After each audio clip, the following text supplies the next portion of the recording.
was Fairman. Just for a change, it's out in the full, eh? The last time we were here, it was about 12 out in the full, I reckon, in one quarter. Oh, last time was a bad day to play badminton in a sandstorm. It was a horrible day for conditions last time. This time it is beautiful, barely a breath of air, probably 18 degrees. The sun is shining.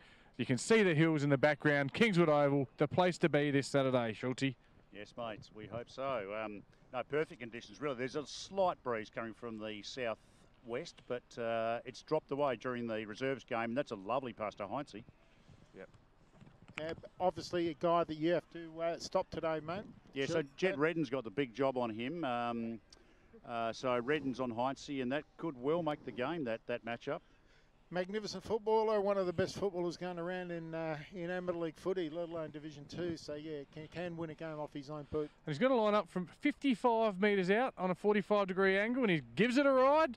It's going to be touched on the line, I think. It is bobbing around like a cork on the ocean, and eventually 3 for 1 point.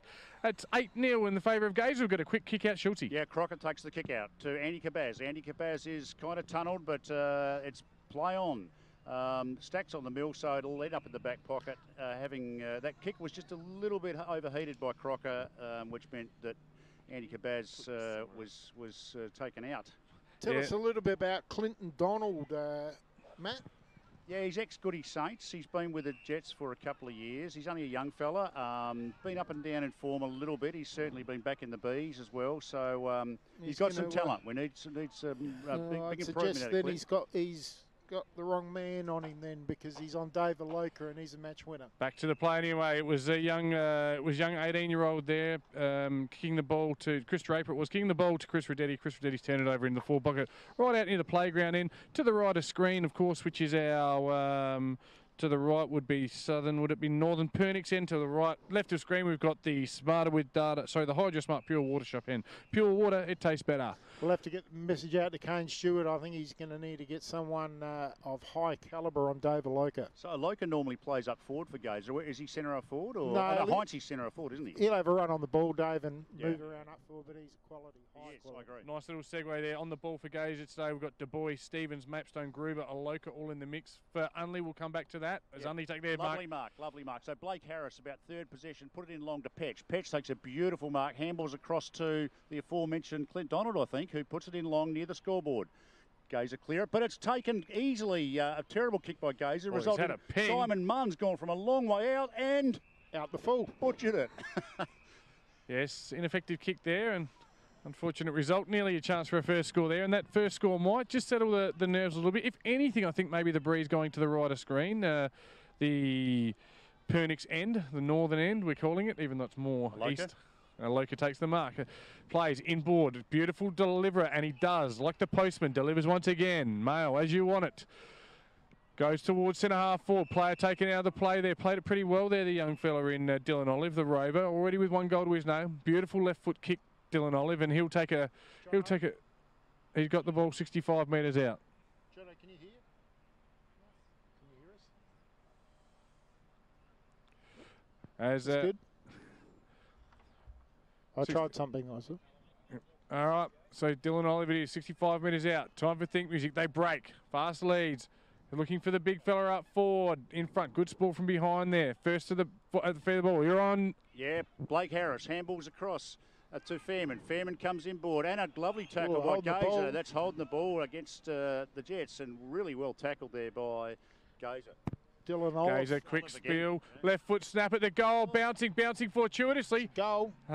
I'll tell you what, that one there, bit like kissing your sister. It can be an ugly affair, but it got the result.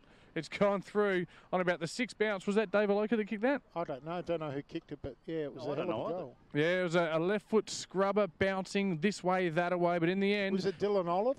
No, I actually think it was Dave Aloka. Was it? Yeah, number 12, it looked like to me. Of course, if it is, yeah, that is Dave. If you're watching online on Facebook, on the live feed, on SA Footballer Networks, wherever you're watching, you probably made that out better than us. We're 100 metres away from it, with the sun in our eyes, because it is a beautiful day. And fantastic day. Up again. Gazer leading by 14 points early. So taken out of the middle by Blake Harris, who has started well. Across to Kumlis. Kumlis puts it in long, forward. And it's a good handball across from Sullivan. Across to the Jets. And it's a goal to Petchy. So Nick Petch's first game back after a long injury.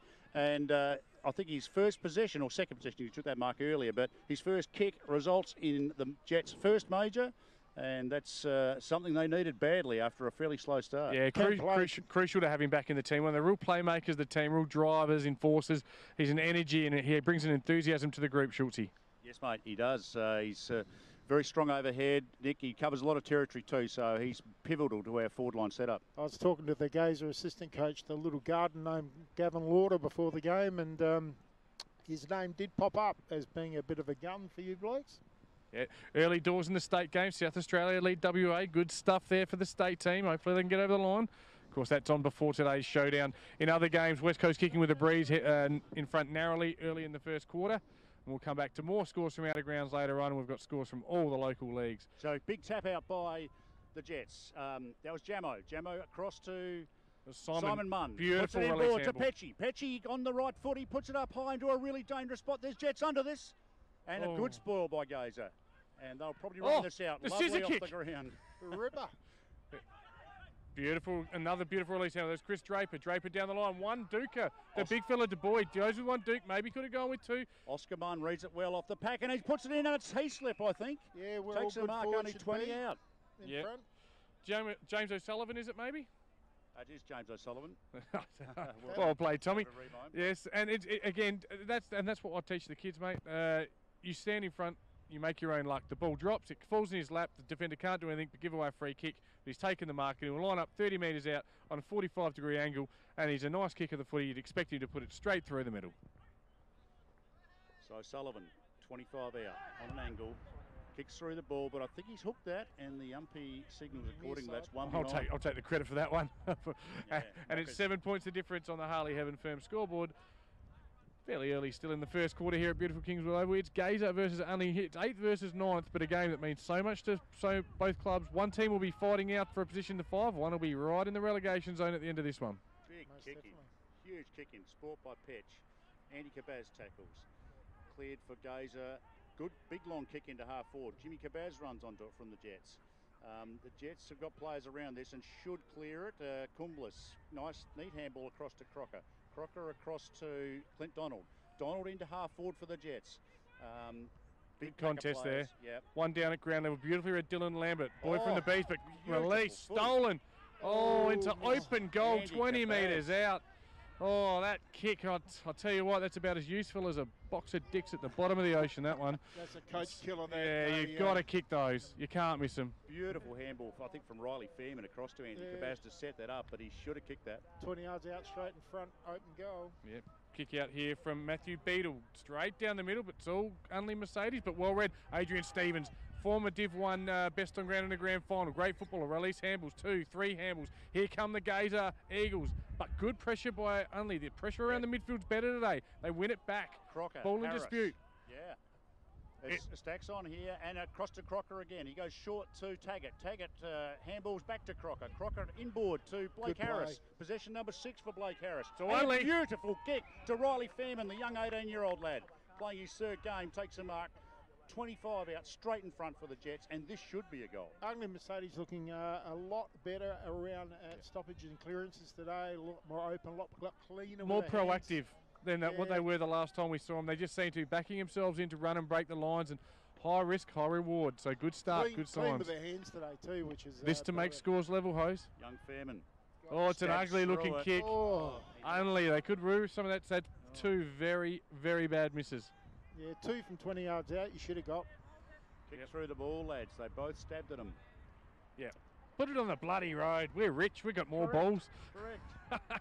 Someone different taking the kick out this time. But he'll go same spot, point of the square. Looks for the big fella. Why not? Du Bois just gets underneath the ball a little bit. Again, ground level. Crocker it's Unley. Again. Yep. You're on. Yeah, Crocker again, but it's going to be handballs, but out of bounds. What I am noticing is this breeze is possibly a bit stronger than we thought, because the kick-ins are going well past the 50-metre line from the western end. So, there could be a 2 or 3 goal breeze here. So if the Jets can score into it, they'll be doing well. Yes, Gazer, they get the ball out the back here.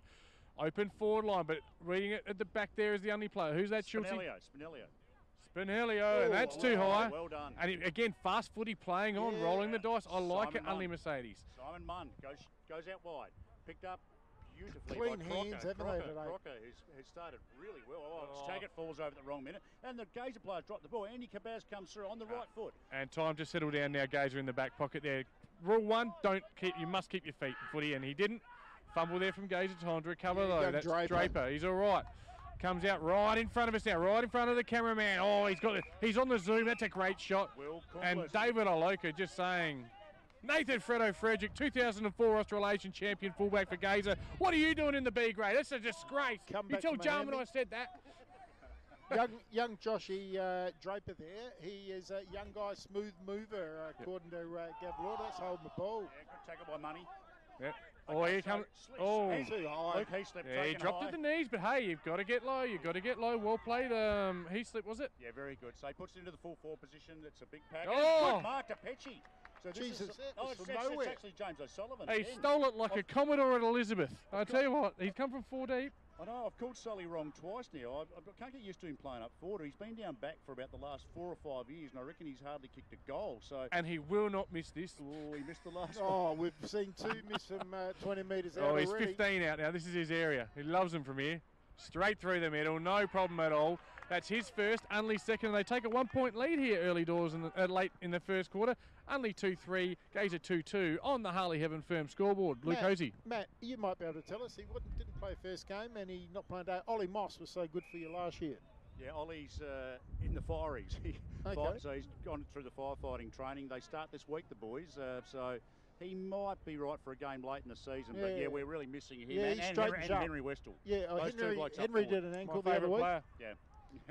Henry did an ankle, didn't he, the other week? He did. Henry is a strange unit, great footballer. Anyway, carry on. Here we go, centre break, up and down they go, out of midair, don't know who it is. Off the ground by Simon Munn.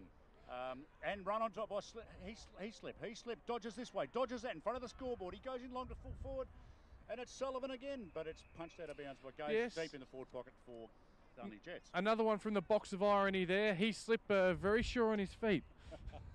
He's getting a bit of footy in this first quarter. That was really clever stuff. Oh, Heaslip's he's actually a genuine talent, possibly one of the most talented lads in the Unley squad. Yes, keeps his feet. Yeah. Anyway, it's going to spill debate. Gazer, Aloka, quick kick, just releases. Gazer should find a way out through 3 or 4 handballs. The boy is that Papa Christos. He's easier. He's got the man bun going, but he's kicked it straight. Oscar Munn. He's got players breaking out wide. Spread's better today. It's the first gamer. Jacob Earl, the Duke. Back to Papa Christos, but the umpire says no. It's a free kick down the ground, and the recipient will be Blake Harris. They are spreading better today, aren't they? Yes. Now, Blake's got a touch here, but ironically not related to Rolf, who had many a touch. And Daniel Kerr Daniel Kerr possibly got it. Just getting a bit of treatment there. Gazer working near the boundary line. They're hoping it goes out. Yeah, young Dylan Lambert. And a little bit of a rough up there on the way through too. Dylan Lambert up from the Bs, trying to make an impact. Just letting the former sample player know, I'm here. I might have been a B grader last week, but I'm an A grader today, and I'm here to make my mark. Good on him, making a contest. Not sure what you have to do to get a free kick if that wasn't a push in the back. Oh, it's umpire appreciation year, mate, so just be quiet. Okay, Darcy's not here.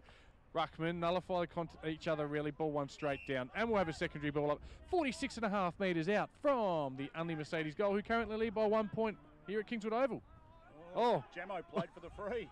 Still gets the handball away. Riley Fairman possibly a free, but no play on, says the ump, and Gazer are going to run out with Good this. tackle.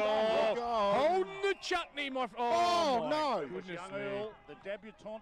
Jacob Earl is getting pats on the back from all around for that. He took him on, he didn't get through, holding the ball, 101 that is. Had prior opportunity. Young fella. And the sling is paid. Nick Nat Nui. Yeah, no, it's more of a Slimy McSlam dog. And he's got the free kick. He actually doesn't know it's his free kick. No point remonstrating now, young fella. Get up, Riley Fairman. Don't know how to say it. How do you say it? Yeah, Fairman. Nice kick to the square. They'll fly. Staying down is Kerr at the back. Does he get it? No, it's just going to spill over for a boundary throw in right next to the point post. 1 point the favour of Unley Mercedes. They've fought back from a 14-point deficit early. Matt Down, if he was playing in the AFL, would have to be worrying about his weight against his weight, and he'd be reported, I think. Oh, yes, well, that's right. He forgot to take into account, in fact, he weighed 30 kilos more. Yeah, Matty Downey back case. from... So, that's too high. That's play on. It's an ordinary tackle so far. Heaslip, it is. So Heaslip has dived with the knees again. No, he's not diving with the knees. His knees they've got the ever slightest buckle when he feels the contact coming, and you've got to adjust for it. And Tough shot. It is Tough what it is. shot. Oh, he'll probably kick it now. Yeah. He's on the boundary line, 20 metres out. Will he go the check side or banana? Will he run around on the left? I think he's just going to go the drop punt, put it out to the right post and hope he gets a bit of fade back in. Deliberate approach. Heaslip. Nice looking kick. And the umpire says, Lukey Heaslip, that is magnificent. And that's Unley's third on the Harley Heaven Firm scoreboard. Unley have kicked the last 3 and now take a 7-point lead. Schulte, that frown's turned upside down. There's a smile on your dial. Yeah, the last 5 minutes has been all Jets, really. In fact, it's hardly been past half back for the Jets. And a lot of forward thrust. They've got 3-3. They could possibly have about 5-2, I think, if they hadn't had the out of bounds and behinds. They've had some easy shots. Some poor been tackling dominant from Gazer today, giving away a lot of free kicks and some poor tackles. Yeah. Yes. So in the centre, it's again the big men do battle. Du Bois and Jamison. And Jamison. But Gazer win this one. Quick kick forward there. That's Chrissy Draper. Chrissy Draper out wide to 44. That's Sam Gruber. Goes to the fat side. Good, clever kick, but through weighted numbers, good hands, Unley will Oscar clear. Munn. Great hands, Oscar Munn. Inboard to Crocker. Inboard again to, can't see who that is running out of defence. We'll pick him up in a minute. That's another one of those box of D's at the bottom of the ocean. He's just kicked that to the biggest man on the ground all by himself. Sam Du Bois coming from Ross Trevor. 25 metres or it is 25 metres. It's like I'm not sure what the Unley players are doing. I can't wait to get home and watch that on SA Footballer TV Network. That was a very strange set of circumstances. Big pick up for Gazer picking him up from Ross Trevor. Yeah. Yep. Of course, brother of Luke Du Bois, former AFL 9 specialist. Awful kick, but travels the distance. Easy mark to Crocker. Crocker deep in defence for the Jets takes that mark from the miss kick. Is that Nick Pesh down there? Is it Crocker? No, Crocker. Puts it across to, is it the debutant? Yeah, Jacob Earl. Jacob Earl, deep in the back pocket. So on the trusty left, puts it up to the wing position in front of the coaches' boxes. It's all Gazer. They read this well off the pack as well. And across to number 11, who's Tate Skinner. Yeah, that was Gareth Smith to Skinner, but again, they'll rebound Unley, Schulte. Beautiful kick from Crocker into Andy Cabaz. Centre half back. Kicks it long. Down the middle. And Pat Taggart, to be sure. Ah, Patty Taggart, boy. Patty Taggart. Kick it the ball, Patty. Kicks it out wide. It's not the best kick. Kicks it like a potato. Very, very Patty boy kicks the ball like a potato. They're running out of defence through the corridor and then just spreading wide. And that's what they did against Athelston last year when they won by 14 goals. They start inboard and it opens up both sides of the field. Whereas last time we were here, it was just down that side, out in the full, Great tap by Jamo. Look, a much more dangerous team today. Good spot. Red. He's best on ground so far. Drop to his knees, no free kick. That's Nick Petch. That's holding the ball.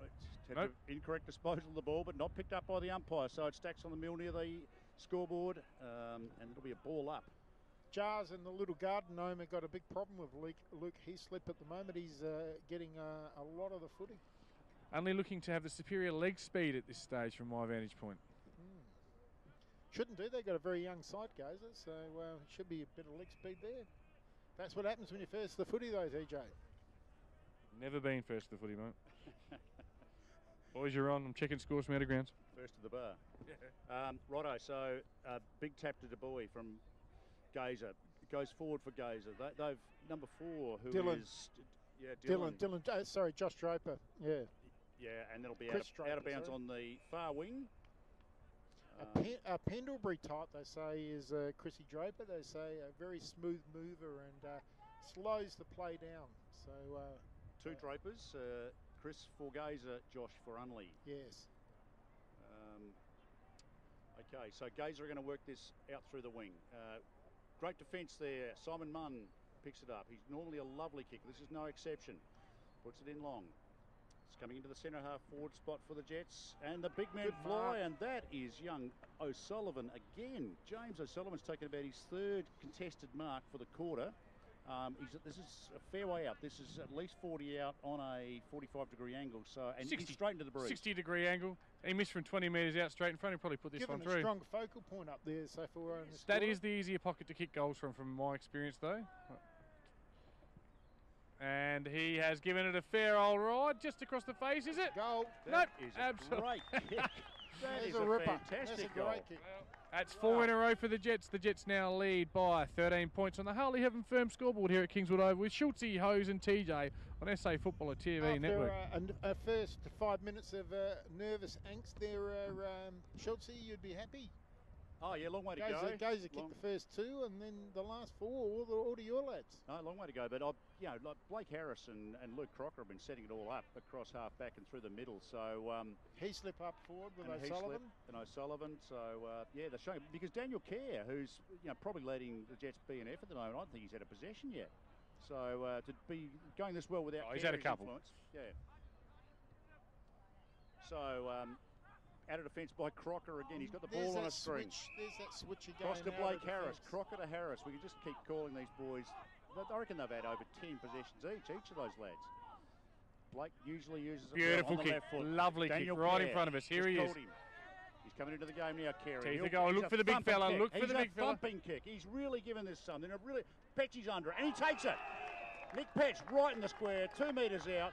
Beautiful setup by Kerr to get that distance from there. And look, Carey had 25-30 touches first time we come here in round 2, but it just feels like they know his game a little bit better now, and that was a great example of it. Petch will kick his second. I think really good coaching from Kane Stewart. He's found out that O'Sullivan is winning one out in the square, and he's playing one out on Matt Downey.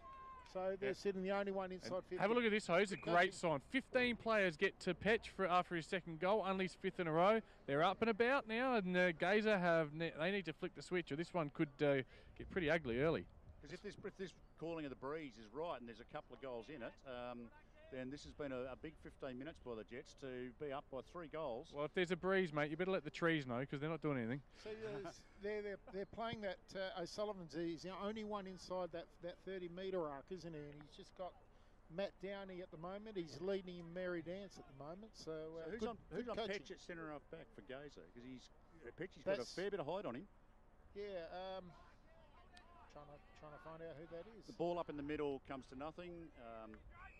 Probably a couple of opportunities for the ump to give a free there, but he chose to let the play go on. Got Redetti's on Simon Munn. Right. I can see that. Both veterans, both well in their 30s. Yeah. So Josh Draper doing some heavy duty work in there for the Jets. And you got a first gamer in Taylor Filkey playing his first game of footy on O'Sullivan at the moment. Gee, you'd think you'd be changing that very soon too. Just as the ball goes up, a quick score around the ground. It's PAC 1 goal 3 ahead of Tea Tree Gully, 4 points at the moment. I'm not sure where it is, but it's the Reds early in the 2016 Division 1 Grand Final rematch. And we're going to have a ball up, Schultze. No, I think it's a free to the Jets. Oh. I think he's picked one out there. Been doing it all day, has he? No, but he might have turned this over. There's been no, again, well played. The play's gone on. Is that Daniel Kerr? Two bounces. Bounced that up his own underpants. He's bounced it like a marshmallow. It's come out the front of his underpants. And that was not Daniel's most glorious moment in football, but ball up in the centre. Yeah, young first gamer there with young Filkey looking after O'Sullivan, mate. That's a bit of a mismatch, I think. Might be a bit high. Riley Fairman. So Riley Fairman, another young lad from the Jets. He's a good kick. Goes in long. Petch, 1-on-1. Petch in front. Well played with the young fella, got a fist in there. Yeah, Filkey. Papa Christos just overruns the ball there. Only good follow-up by Papa Christos. Causes a turnover there with the pressure. Good play. Inboard kick there. Not sure who that was by. Lambert it was. Ball spills. We're going to have a ball up on the wing, I reckon. And Unley making every post a winner at the moment. They really have turned it around.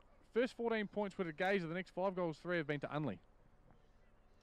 Jed Redden's been a lot tighter on Heinze in the last little bit of play. Oh, that's a lovely mark by the playground. Is that Heinze I've just called?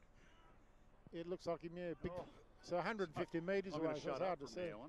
He's going to line up from 45 metres out on quite an acute angle, but no, Heinze's on the bench. It's not Heinze. I'm not sure who it is. Heinze's on the interchange gate at the moment, ready to come back. Well, that was a lovely one-handed mark by the swings. Gazer from 40 out. Leaning back. It's not a bad kick. It's hit the post. Might have been Adrian Stevens, possibly. It is Adrian Stevens. I'll say it now, Matt. Kane Stewart's had the better of Andrew Jarman so far in this first quarter with the coaching. Yeah, well... certainly done his homework and got the right matchups. Yeah, yep. I know he was very passionate about Jed Redden playing a big game on Heinze, so that alone could be the difference. Pat Taggart will take it deep into the forward line. Oh, Paddy boy. Lovely kick to James O'Sullivan. Also, this isolation of O'Sullivan on Downey is killing him. Boys, I got a theory that the other side's the easy one to kick goals from. So based on that theory, he's no chance here, Jimmy O'Sullivan. He'd be aiming at the left-hand goal post. Now's your chance, Jimmy. You're on TV. You're having a shot 45 metres out, right in front of the camera. Zoomed in on the bumhole. There we go. Left-hand goal post. I reckon he might celebrate this one if he kicks it. Left-hand goal post. 45 metres, puts it up, and he's kicked it like an epileptic dog. An epileptic dog. That has not scored. That was dreadful. The call or the kick? No, a bit of both. I like the call. That's an interesting kick. Josh Draper. Oh, dearie over me. to Kerr, over to Simon Munn. So Daniel Kerr again, never had the ball. It's playing play for on. the free. Play on for mine. O'Sullivan, handball in. Well done. Busted by through. Stevens, was it? Yeah. Beautiful Young football. Filkey. Tate Skinner that was, I reckon, coming through. Busted through like a hyman. That's Crocker. Luke Crocker, who I think Luke's on There's the siren right on cue. Luke will be 70 out here into the breeze. He's going to have a ping. He's got going no to do Malcolm hope. Blight, you reckon? So at quarter time on the firm and Harley having scoreboard 5-3. And how far out is he? Where's the man on the mark? So the man on the mark's 50. He's wasting his time. 52. He's only going to be 55 metres out, mate. Only. He's a defender, Luke. He's lining up with a drop punt. I reckon he's reasonably confident. Probably Probably gets spoiled on the line. It's the top. No, it's not. Oh, there goes that dog again. Oh, that dog, man. And at quarter time on the Harley Heaven Firm scoreboard, it is only Mercedes 5 goals, 333. Gazer 2-3-15. We've got a 20-point ball game, an 18-point ball game, early stages. Really good signs. Well done to Kane Stewart and to his assistants there for their coaching in this first quarter. And they've certainly got the better of his the Gazer coaching team with Jars and Gav Lauder. Some really good matchups, and they're also the isolation of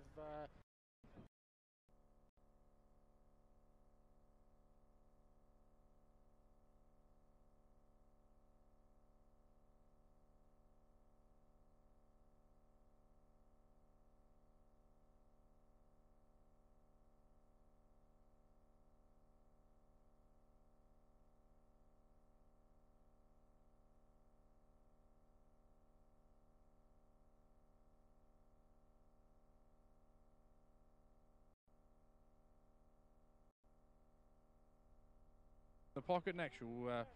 That was a turn chicken shit into chicken salad. That kick, really, one of those type of situations. He found a way. A beautiful goal to open the game up here at Kingswood Oval. Schultze.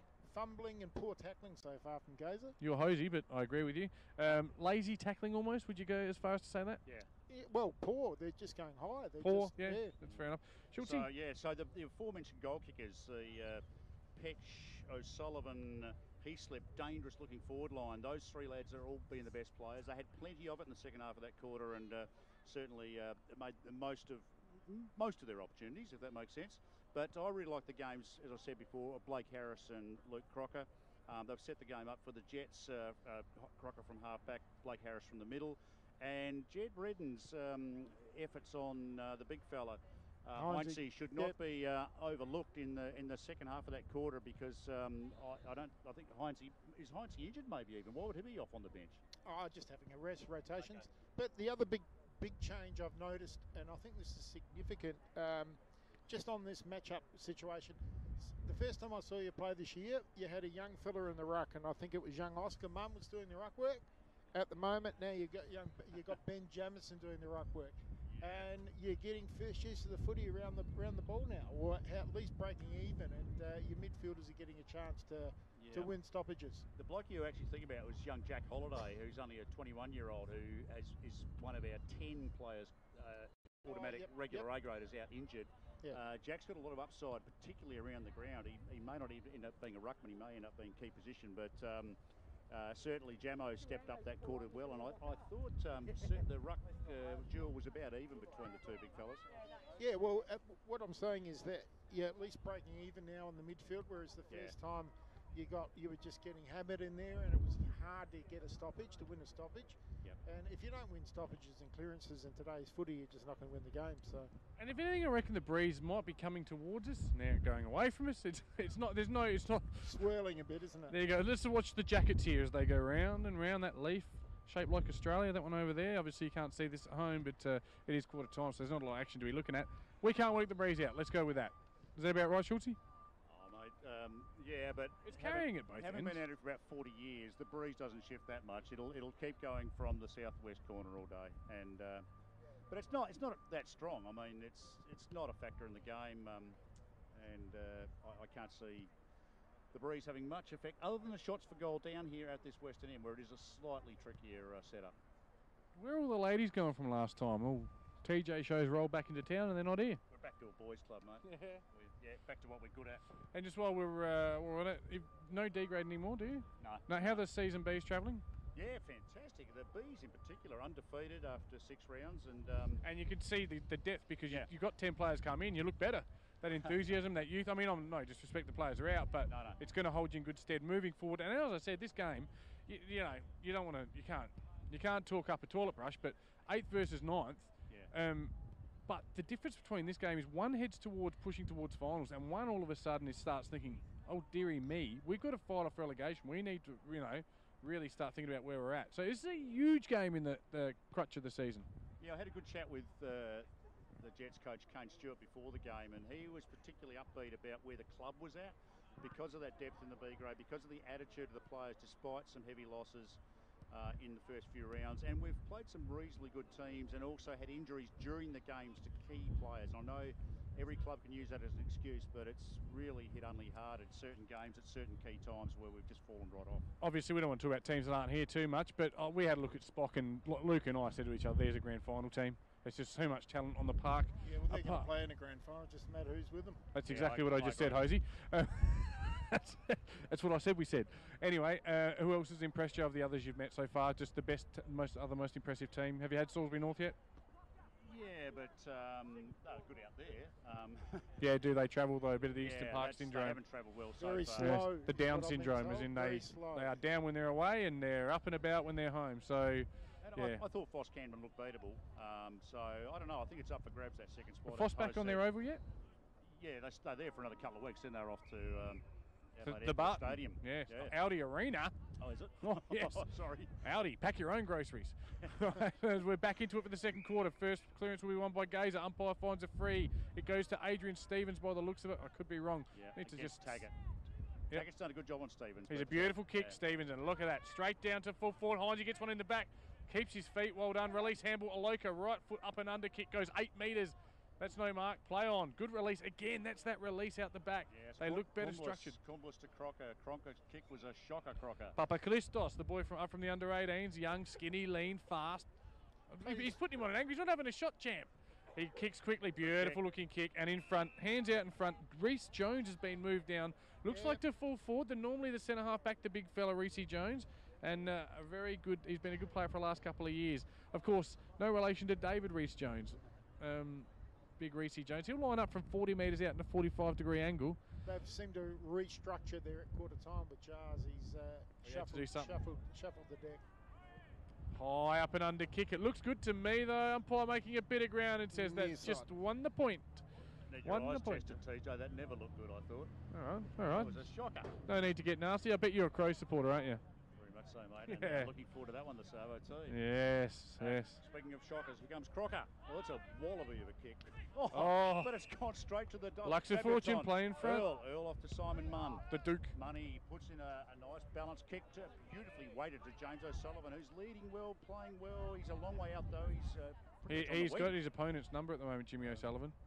That's a good kick. He's put that in 65 at least into a nest of players, and the Gazer's going to run onto this and work out a defence. Almost kicked it too far in the end, cleared the pack, and it was all Gazer at the back of the pack, and they spread to the outer side.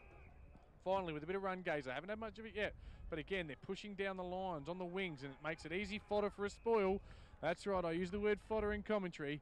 Han Solo coming soon in cinemas, May 24th. And it's a ball up on the outer wing next to that beautiful tree that looks like a giant V. was a Cumulus spoil A cumulus. in front of the V tree. The V tree.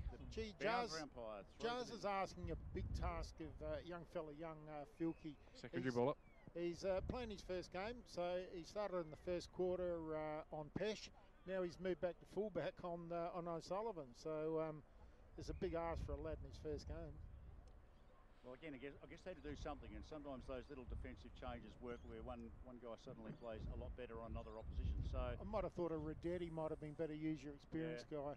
Third ball up in the same spot. This could be a fourth one the way it's looking. This is, and there's a Jets player down. And he's up. I think he went into the pack, to use a Dennis Cometti line, he went into the pack optimistically and emerged misty-optically. Wow. That's just taken us to an all-new elite standard, that has. I'm rolling out box of dicks at the bottom of the ocean, and you're letting go of that one. Matthew Beadle has got the job now on Pesh, and he was their regular centre back last year. He's a very good player. So I don't know where Matt Downey's gone. Might have come to the bench, but yeah, just a few chops and changes. Six balls up in a row, ball ups in a row in the same spot of the ground. It's very disinteresting football. And a quick kick out there from the pack by Gazer to just 4.5 forward. And here comes, looks like Stevens, over the top handball. Beautiful release here. Now they go, they fly. I know it's the left footer, so that's probably Olive. Ball in dispute here. Unley with the numbers, and they do. Kumblus just made it his. He willed his way through, yep. Fought the tackle. Good play there, just getting an arm out there. Yeah, it was Beadle. But again, numbers favouring Unley Mercedes. Kicking in very, very dangerous area there. The big fella at ground level. Not where he wants to be, Reece Jones. And it is all Unley. They've got loose players here. Don't clean the ball, son. Get it onto your teammate. It's Kumblus. They put Kumblus onto a Loka, which I think is a really good matchup. Somebody get the fire extinguisher. He just burnt Luke Crocker. But anyway, he does find a target. So all's well that ends well. No harm kicking a Nick Pesh down the line. He'll fly. Missed it. He slipped it well off the tack. Taken high. He may have just lost his footing there momentarily as well. Into the square. That's a lovely kick by Heaslip. That's Pat Taggart, I think, drifting down. Taking a chest mark uncontested in the end. And it is indeed, is it Clinton Donald maybe? No, it's to be sure. It is Paddy Taggart. He'll line up 20 metres out directly front. Now, look, I'm a bit of a football analyst. We know that. But they've got to work Heaslip out. He has a technique, or we'll call it even a tactic. If you can't work it out, he's going to get 50 free kicks today. And he does it at pace. So he's on the Australian dive. Goal to Taggart. Goal to Taggart. He doesn't dive. He changes his centre of gravity and lowers his body position. All right? To get tackled around the neck. He doesn't dive as such, though. No. He lowers. The other thing I'll say is that actually genuinely looked like a pretty clumsy tackle. Again, to your point earlier about Gazer. It was. But this is the point I'm making. I'm not having a go at Heaslip because he's making the plays. But they're not reacting to the situation, and I can see it, and you can see it. Yeah. And I'll tell you, if I go home and the missus does that to me, I'll be wrapped.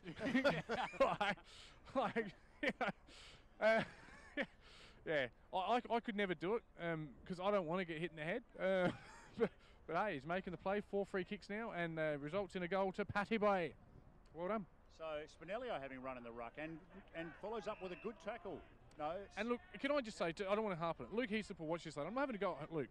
I'm having a go at Gazer. They've got to work it out. Yes, Luke's being the smart one. He's playing to his strengths. Andy Cabaz wrapped up in a tackle, which would be a wrapped Cabaz. With some garlic sauce. There we go. There's crispy number 4 for the day. Out of the middle. Goes into the forward line. Handballed across. Pitch. Across to, can't see him. That's Heaslip again. Inboard too. Lovely release. Heaslip on a rough angle. Got it. He's kicked that. That is a brilliant follow-up second attempt goal from Luke Heaslip again. And I'll tell you what, against St. Peter's, the game was pretty much over, I thought, halfway through the second. This one is not looking like it's going to, I can't see them winning. You've kicked the last 7 goals here, Matt. Yeah, I remember it was 2-2 to 0, wasn't it, early in the game? So the thing is, it's your field play, it's your spread, it's your numbers around the contest, it's clean your smartness. Hands, the hands are cleaner. You can the contests around the ground, the 50-50 contests are even enough, but it's just the spread and the teamwork and the working for each other. Gazer have just rolled a Loka into that midfield now because they're really rolling the dice. Well, they have to, mate. There's no honourable draws in round 6. No, especially because they're going to fall 2 games behind 8th here. So I mean, this is one, but still. No, in terms of 8th on the ladder, you know. Yeah, so it's 8th versus 9th, but yeah. But they'll fall 2 games behind, so you know. That's better. A bit of aggression there from Gaze with the tackle. Good, smart tackle. That was Dylan Lambert. He hasn't been their worst by any stretch. He's certainly in there having a crack the young fella up from the B grade. I've liked his efforts so far. Du Bois needs to give him more. Wins the tap that time. Down to, couldn't make out who it was. A lot of players around the ball, but again, good play. Oh, he's paid the mark. He has paid the mark. He has paid it to Will Cumbus at centre off back for the Jets, who will. And he will kick it for a target. He is. A number of Gazer players we haven't even called yet in the commentary. Louder? No. Yeah, we'll call them louder. Okay. Okay, Gazer this time. They're a long way from us. Change your handballs, 2, 3 handballs. Here's Heinze, is it? Yep. Big Brett. Kicks it, beautiful kick. Oh, Josh, what he absolutely had to take. And Stevens recovers though, flying right foot kick. That won't do. 2-on-1 in the goal square. Redden. And yeah, it is Redden. all Jed Redden. Called it early and you called it 3 times, and it was indeed Jed Redden. They come out again. Should work it out here. There's 3-on-1. They do. He'll come inboard. Releases. Talk to him. He does. His brother. Riley Fairman takes it off the pack. Oh, good handball. Great release. Deep, and there's funny effort. Well done, Stevens. Stevens willed himself to the contest. Good release, handball. They have a flying shot here. Olive on the bounce. Will it bounce through? It's a wrong side of the post. That's Gazer's. It's their 3rd point of the quarter. Gazer 2-5, Unley 7-3. It's a 28-point ball game here at beautiful Kingswood Oval with Schultze and the hose. Schultz. Yes, mate. And the goal umpire was gatting there. The Shane Warne leg break bowled him around his legs. Cumbus takes the kick in the back pocket. Didn't actually go around Gatting's legs, but I appreciate the metaphor. And goes long into centre half. That's a beautiful kick. To Taggart. There's Taggart's that on corridor. his own. He goes down the corridor. Now they'll spread. Goes in short. That's not the best kick. Good spoil. Big beater, was it? Taggart took too long there, to be honest, and Heaslip was easily spoiled and smoiled. No right foot from Dylan Olive. No. Draper out in the pocket this way, that away, and just escorts the ball out of bounds as Reece Jones just says, "What about me? I'm at centre half forward," but they didn't kick it to him. So we're going to have a ball in right in front of the club-sponsored Telstra scoreboard, but of course we call it the Harley Heaven Firm scoreboard that tells us it is only Mercedes by 28 points halfway through the 2nd quarter. Low-scoring 2nd quarter at this stage. Gazer should win it. They do. Good tackle though. Oh, unlucky. Took you a bit high. Yes, was Will Cabaz there, Michael Cabaz there, taking the Gazer player too high and lining up for a shot now from about 47, 48 metres out. Will be, I think it's Dylan Olive, is it? Yep. Been probably, no, it's not Dylan Olive. I think it is. I reckon it's Scott Uyghur, who we haven't called yet today. If it is Scott Uyghur, he's playing his first game. But I think it's Dylan Olive, isn't it? Boy from Wallaroo. 16, so it's Uyghur, I reckon. Yeah, boy from Wallaroo. Playing his first game of footy, of senior footy in the city. 19-year-old with a left. It's an interesting hook, and left footer's hook. The return from Uyghur was very meagre. Oh. And that's out on the full. I'll tell you what, for all you AFL commentators, you might want to get onto this podcast and have a listen to some of the gemmy nuggets of gold we're dropping. Gemmy? Gemmy nuggets of gold, they are. A few of them might be nuggets. I'll tell you what, we're like a Kinder Surprise and you open it and we're a golden nugget inside. That one's for you, Andy Reid. Pocket of care. Care to Cumbus, but it's still deep in defence of the Jets. Cumbus down the line to the wing, not a great kick, and that's Uyghur again for Gazer. That's a woeful kick. Set upon by a nest of Jets players. Pressure right on Gazer here. That's incorrect disposal off the pack to Donald. He didn't see it coming. He's been caught holding the ball. No awareness there, lad. And a relieving kick here for the big fella there. That, of course, Reece Jones. Reece Jones in board, but it could have a turnover. Spillage to Boy. Cute little toe poke. Just does enough to get it forward to Gazer. Battling hard in there is number 3. That's Braden Lawler. Haven't called his name too often. Son of a gun, Gavin. The Gavin Lawler Football Factory, of course, maker of so many good under-18s. About 8 of them here playing for Gazer. And winning it down, Aloka.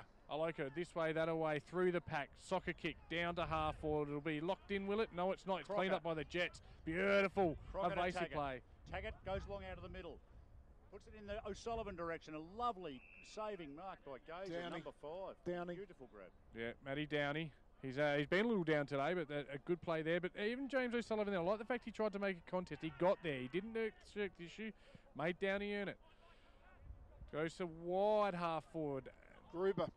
Hans Galuba running onto the ball, and it's out just near Nakatari Tower on the half-forward flank. No, it's still in, might be right on the boundary line. A little bit going on over there too. I think Kumbalis got a little bit overexcited towards the end of that tackle, and the Gazer players came in to remonstrate, but everyone seems happy with themselves now, and nice friendly little ball up, which I think will go out of bounds. A friendly little ball up. What the umpire say? Here you go, boys. Yes. Sorry, the ball's still playing. Harris. Focus, Joe. Dropped by Fairman in the blue boots. Bit of a low Fairman goes play. back in with the tackle. It's play on. This umpire's allowing the play to continue until right now when he doesn't allow it. 2, 4, 6, 7, 8, 10, 11, 12 players around it. It's a bit congested just at the minute. It blocked it up a bit, Gazer, as it kicked down the line. Looking for, just working on, that's Heaslip. He's being clever. He'll run, he'll bounce. He'll bounce again. Time for think music. This way, that way, over the top, overlap handball. You're on, Schulte. So a quick kick in, and it's a free down the ground, to O'Sullivan. FAD, yeah. I've absolutely nearly ripped the mic out the socket then. It's going back. That was Matt Downey gave away the silly FAD. Who's the free kick? Is that Clint Donald? That's such a long way away. Matt, you having a bad day, mate? If you're watching this later on, Matt, just for your own records. They're not talking about me either, actually. No, he's arguing with the umpire. No point arguing with the umpire. And that might not be Clint Donald. That's Alan Donald. Look at the size of the run-up. He's coming in from about kicking from 15, running in from 45. Deliberate approach, tight angle. Yep, he got it back, didn't he? How many goals is this for this young And that is number 3. Lukey Heaslip's kicked his third. That's 3.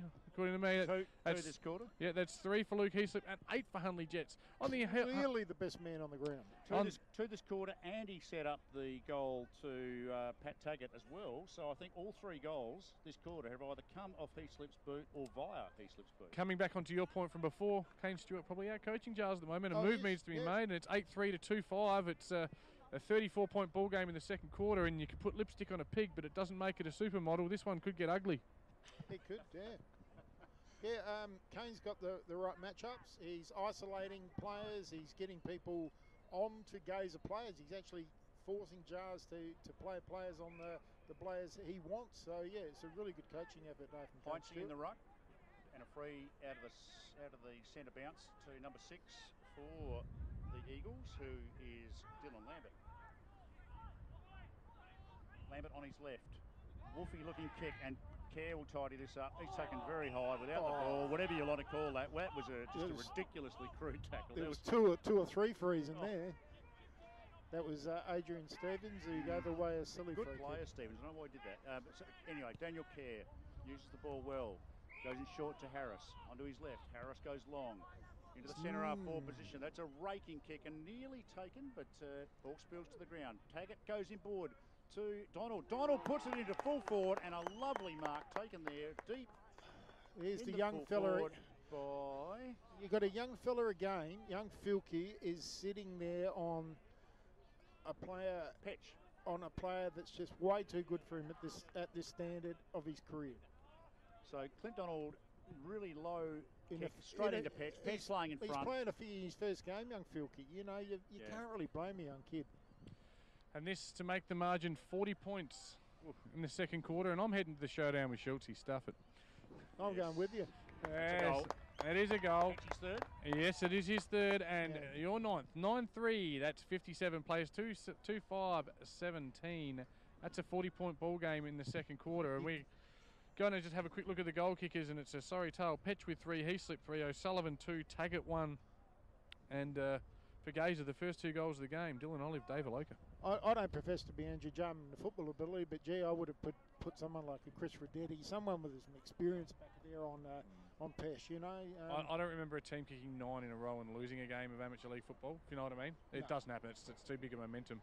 Kerr so the releases. Jets out of the middle. Clint Donald again. He's really coming to the game, the young fella. He puts the left footer into centre half forward. Taggart flies for it. Stacks on the mill. The umpy lets it go on. There's a possible collision of heads, but no, they'll run it in and ball this up. I think, look, Nick Petch as well has made an enormous difference to how the Jets set up in the forward lines. He's a real focal point, and they can play around him. But look what they're doing. You know, they're isolating him, and they're causing Gazer to play that man in front of him now with Downey. Yeah, Downey, yeah. Shows a bit of candy there and comes out this side.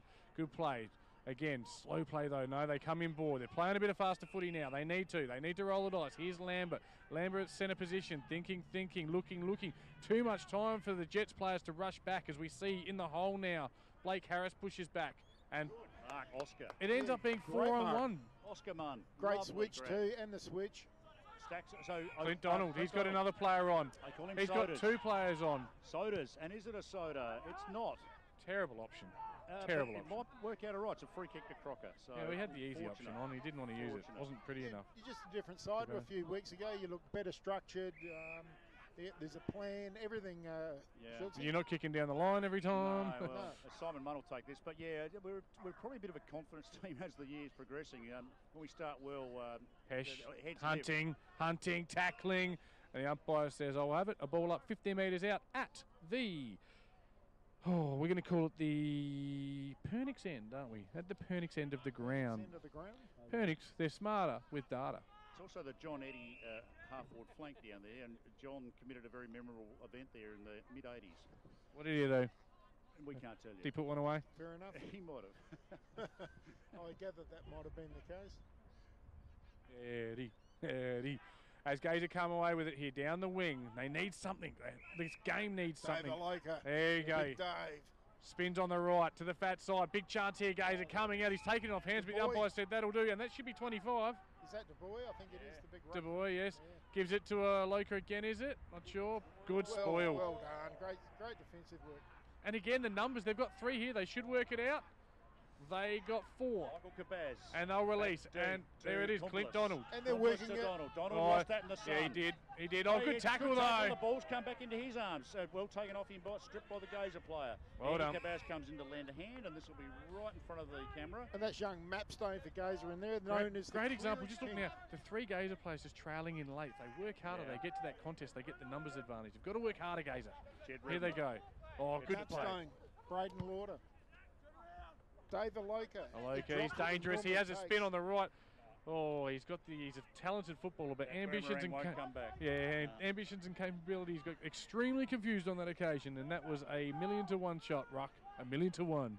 Famous line from Seinfeld. Kumblis will go mid-distance. Not a bad kick to Pat Taggart. Lead up kick to the man in front. Paddy Taggart's been amazing this quarter. He's had a bit of it. He's not a big kick, so he puts it into a spot where Gazer are able to take an easy mark. So. Is this your best performance all year? You've seen every game? Golden Grove, we kicked 8 in the first quarter. Okay. Only halfway through the game, though. Yeah. Well done, Gazer just trying. It's also slow, though. It's hit up kick. They need to roll. Radetti. Tell you what, he's going to have his 35th birthday if he doesn't kick soon. Nice little kick, though. Smart enough and looks for. There we go. He picks, he rolls. Dylan Olive. But at least he tried something. You've got to. Clever. Again, that. Oh, Michael Cabaz. Here we go. Adrian Stevens. He's all class. And he coughs it up. Tackle. They're applying pressure. They're getting to more contests and they're just causing spillages and turnover. This is the new Only Jet. It's good to see. I'm glad to be here. Yeah, that was a bit of a comedy of errors, though. Michael Cabaz fell over when he shouldn't have. And Stevens is still fighting hard for the ball. He's gang tackled. But it's a comedy of errors in your favour. I mean, Gazer had possession 10 metres out with 2 players there, and they didn't make the most of it. You just had to halve the contest. You did. Yeah. So that's the kind of comedy you like. And it's the sort of comedy that makes us laugh. Yeah. But it's also how you're doing it, and it's the smartness of the players. Here, in every instance, they've worked the thing out boundary side. They've come out to the boundary, haven't gone back through. They've gone back through the corridor after that. So, yeah, it's just a different setup that we saw the last time we were here. The reason for the lull is 3rd ball up in a row. Just out of goal for Gazer, so still in a dangerous spot. Ball going nowhere. Simon Munn didn't make a huge effort there. The Jets have to be really careful here, and so do Gazer, I suppose, too, that because the umpy will pick a free out here in a minute. Right. This is the fourth ball up. They'll pick one up. The 4th ball up, and Jed Redden gets that tap. It goes Gazer's way off the ground, picked up, and that's a lovely goal. Touched off hands. Out of nowhere. Touched off hands. The Gazer players were celebrating, but not arguing with the ump. So just touched off hands as it comes through. I'll tell you what, Gazer at the moment, they wouldn't want to enter the meat raffle tonight because they're not going to win it. Harris Took to won it last night. Doesn't go any distance, kicks long to Munn. There we go. Gazer, all everywhere. Gazer, 3 players, 30 goal. metres out. Oh, dear goodness 3 me. goals, 8. And I tell you what, some of them have been very gettable. That was Sammy Gruber there, 25 minutes. He had all the time in the world, but again, I couldn't hear any voice. I've got headphones on. He gets voice there. He runs out to 5 metres out and slams it through onto Unley Road, or whatever that bloody road's called. Unley missed though too in the first quarter though. You know, well, it's funny. It's only 2 scoring shots of difference, but it doesn't feel like that, does it? No. Interesting. Umpire obviously called play on. Here they go. Gazer. Couple of repeat entries here, which is a good sign for him. But again, just have a look at this first contest. Only Mercedes player runs off. Gazer very slow to react. This is the only time in other than the first 5 minutes they've owned 5 minutes of the game. Yeah, and really only neutralised it. Haven't owned it as such. Owned's probably too strong a word, but yeah, had some control, a degree of control, if you will.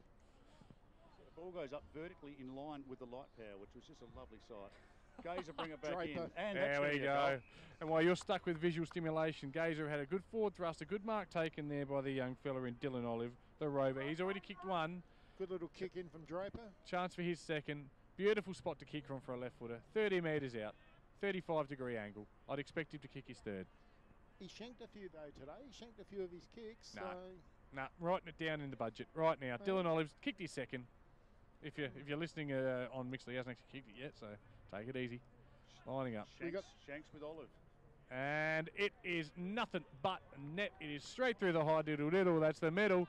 Through the big wide uprights and every other cliche you want to hear. That's Gazer's first goal since the 6-minute mark of the first quarter from memory. I'm guessing we're now 23 and a half minutes into the second quarter. That's nearly a half a footy. Well, it's close to. Quarter and a half certainly. And it is Gazer, 3 goals, 8, making a little charge here with the last sort of 8 or 9, 10 points of the game. Only Mercedes, 9 goals, 357. It's a 5-goal ball game. It's only Mercedes by 31 points. Could this be the start of a comeback? I wouldn't have thought so.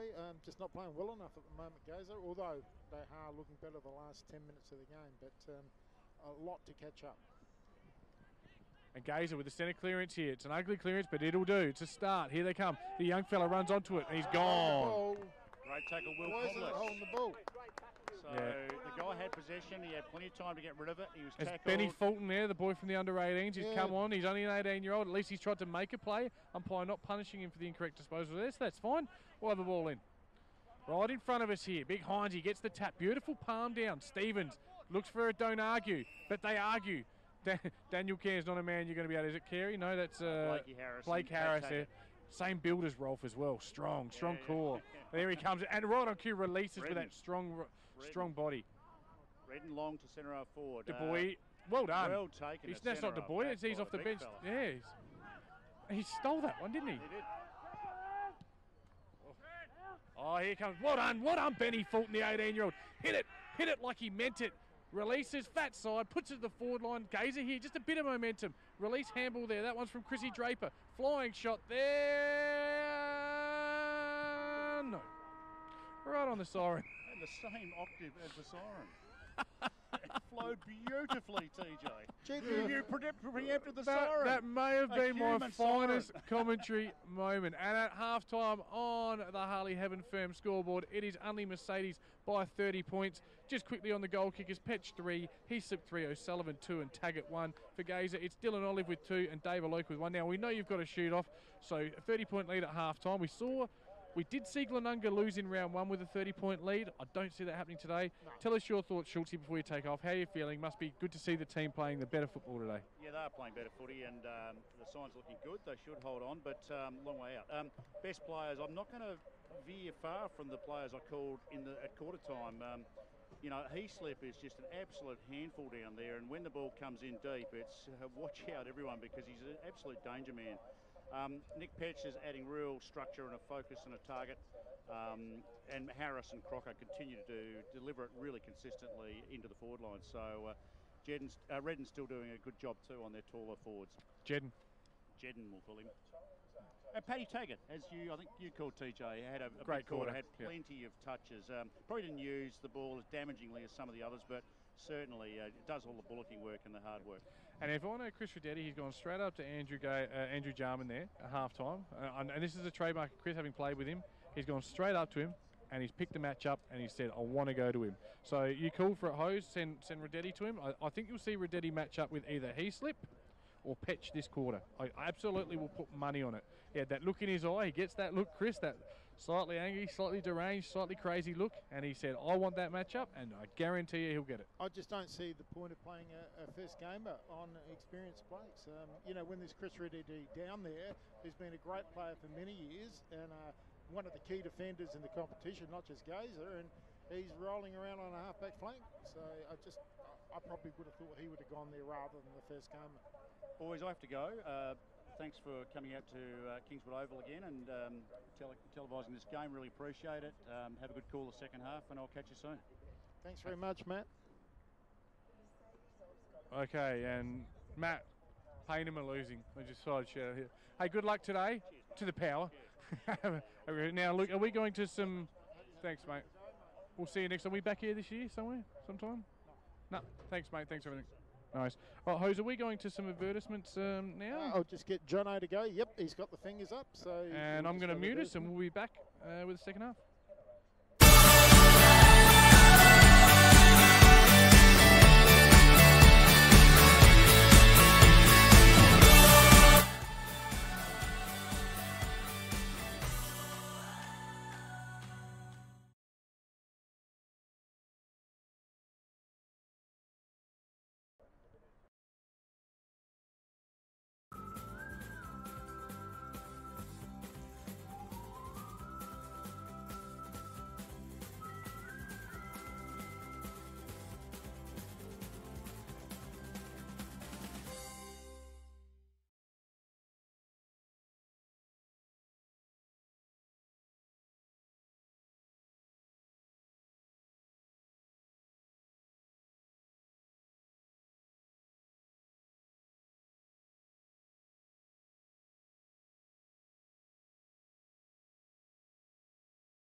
We're back at beautiful Kingswood Oval with a half-time score. It is Unley Mercedes leading by 30 points on the Harley Heaven Firm scoreboard. Luke Hosey and TJ. Schultze's off to the corporate box at the showdown, so good luck to Schultze. His mob, of course, leading by 30 points. A really good first half by the Jets. Yeah, 9 on the Firm Harley Heaven scoreboard. It's 9-3 to Gazer and to Unley Mercedes Jensen Gazer 3-9. So in reverse, it's a 30-point lead. Just thanking our major sponsors for today, the Firm and Harley Heaven. Silver sponsors Pernix and HydroSmart, and of course ChemCert, Mackay Business Services, and Murder Station, Rewards International, Big Screen Video, Good Evans Consulting, NGA Insurance Brokers, and Port Centre Sports. And the next stoppage of play, we'll use some scores from out of grounds, but they're back at it here, the big fellas. Jamison gets to a top. Ball bobbing around here. Gazer taken, but tackled by Unley there. Bobs out again. Chris Draper on the scene. And they win the ball here, Gazer. They need the first one. It's an understatement. Quick handball going forward. Down to forward. Straight away. Down there. Looks like Heinze is it. Battling away. Heinze and Redden. Battling away. Heinze takes it. Don't argue. Doesn't quite work, but he releases the handball, but a ball spills. It might go out of play. Well, it does in the forward pocket. Kicking to the right hand end or the HydroSmart end. Is it? No, that's the Pernix Smarter with data end.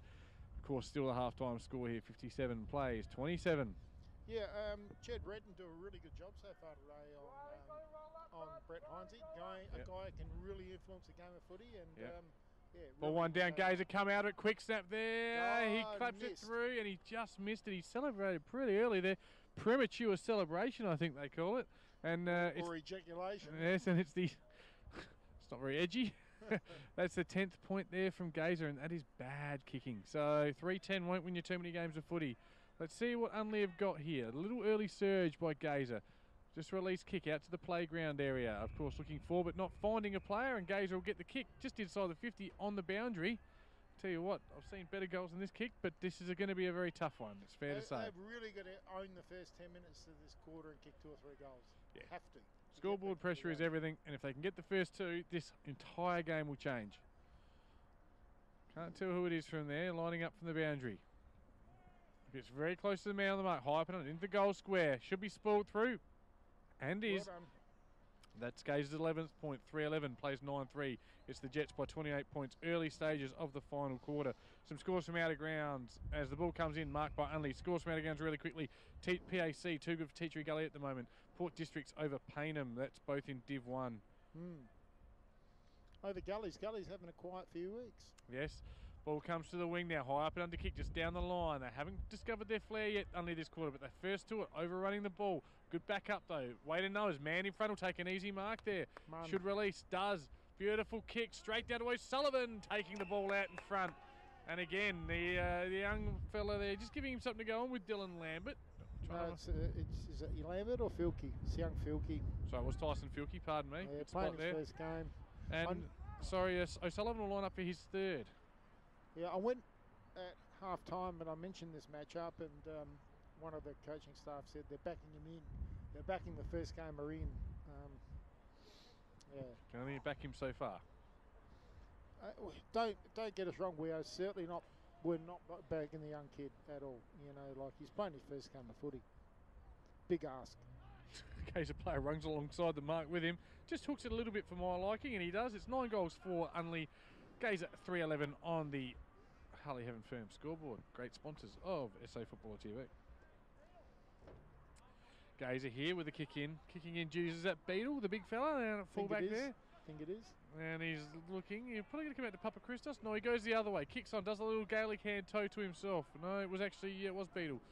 Kicks to the halfback position. No, it was touched. It couldn't be out in the full. No, can't be out in the full anyway because he played onto himself. Okay, yep. So we're going to have a ball in 16 metres around, directly across from us on the outer side. Luke Hosey. Pretty quiet start to the 3rd quarter. Yeah, it hasn't been an exciting start. Hasn't opened with a flurry of goals or anything. No. Giants trailing the Eagles in the AFL, and it's a goal difference between the Blues and the Bombers. So a couple of decent games of footy going on there. Of course, the showdown coming to us this afternoon, and Port win. Yeah, just as we got the ball. Oh, good tap there by Unley, tapping it forward. Well won. This way, that away. Dodges a couple. Little bit of hand candy. Not a hand shandy, but hand candy, and doesn't quite come to fruition, and we'll have a ball up 25 metres around on a fairly acute angle. Only Mercedes end. And in big news in football, the Payneham D grade are up by 8 goals. Hose, in case your stiff shit list was a bit blank today. This way, that away, only. Because you're not playing. Yeah, something like that. Yeah, playing North Haven, so you'd expect them to win, but yeah. So I tell you what, you'd have to be a good player to kick 8 against the North Haven D grade, I tell you. Okay. Yeah. Big Jake Watts plays down there this year. He's in the D grade. As we just got a ball in. It's a bit of a lull in play here. We'll fire up as the time's required. Tap one down by Gazer at ground level. They've got it here. Stevens, he's tackled. He drags a couple along with him, and the umpire says, I'll have it. That's good football. Good tackle, good strong play by Adrian Stevens.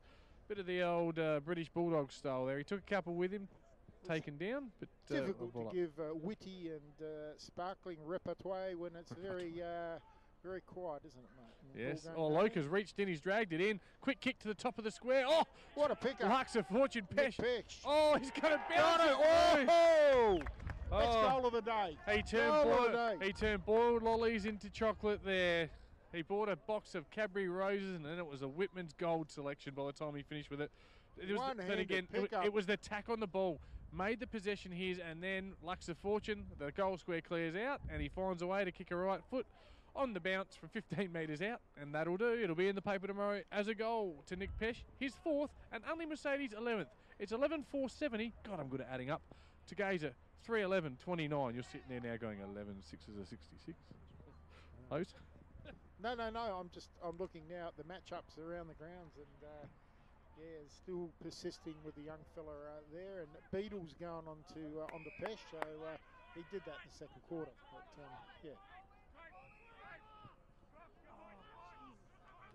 Crocker.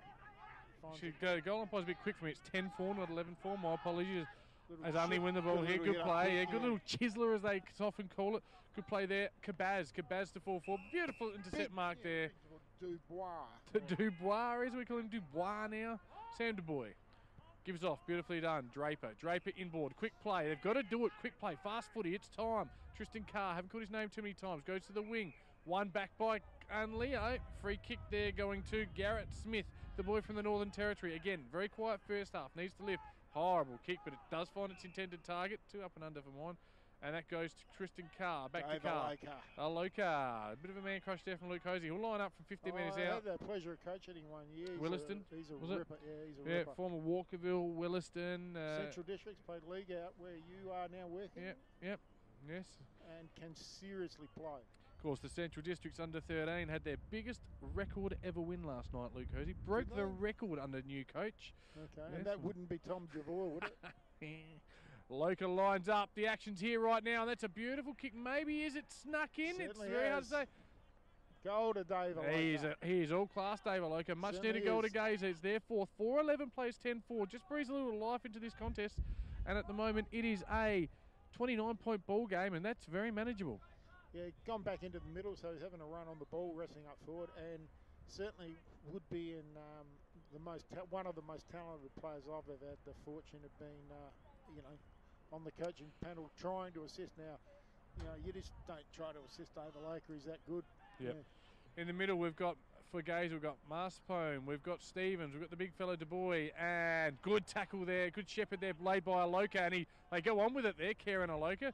Little bit of how's your mum. They're still going. They're squaring up. They've done now, and I'll follow the play as Unley look to clear it. And another little scuffle. A few little spitfires. Gazer, maybe they've got a bit of a rev up at half time. They've just come out with a little bit more enthusiasm, a little bit more energy, a little bit more fire. Well, they needed to, didn't they? Let's be honest. Yeah, 30 points down at half time. And lucky to be only 30 down. Here they come again. Gazer, Stevens. Too much time given to him. Too much space. Drops the ball. Gets around. You're gone. Has to have been considered. No. See, he's had prior opportunities. He's already dropped. He's already gone around the player. I can't work that out. That's just ridiculous. Apart from that, the umpires have been pretty good today. Haven't noticed them too much. I had a chat with them at half time. They're doing a good job. No, they are. But that was holding the ball. Yeah. Oh, they get them wrong. We get it wrong. So happens. Yeah, and another good tackle there. Gazer tackling smarter, stronger, better so far early in the third.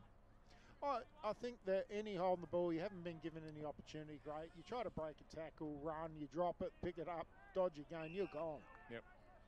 And remember my big call just before half time, Chris Redetti will end up on Pesh. No, he's on Fairman, the rookie. Yeah, don't get it, but still. Well, that's why we're not coaches, host. Well, Gazer, they clear. They'll come out the back. I understand. Fairman leaves Radetti, but just misses the ball. Chance to hurt him there. Good tackle. That's holding the chutney, isn't it?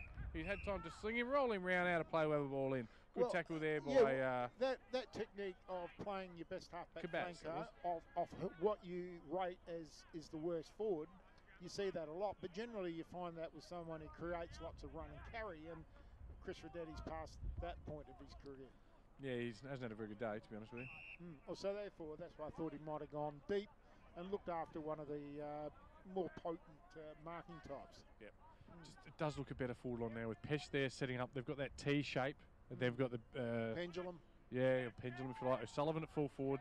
And then on the flanks there, they've got Lukey Heaslip. That's a dangerous four. And is that Kerr over there? It's a dangerous four. And then they've got young Fairman floating around, really working Chris Radetti over here with his legs.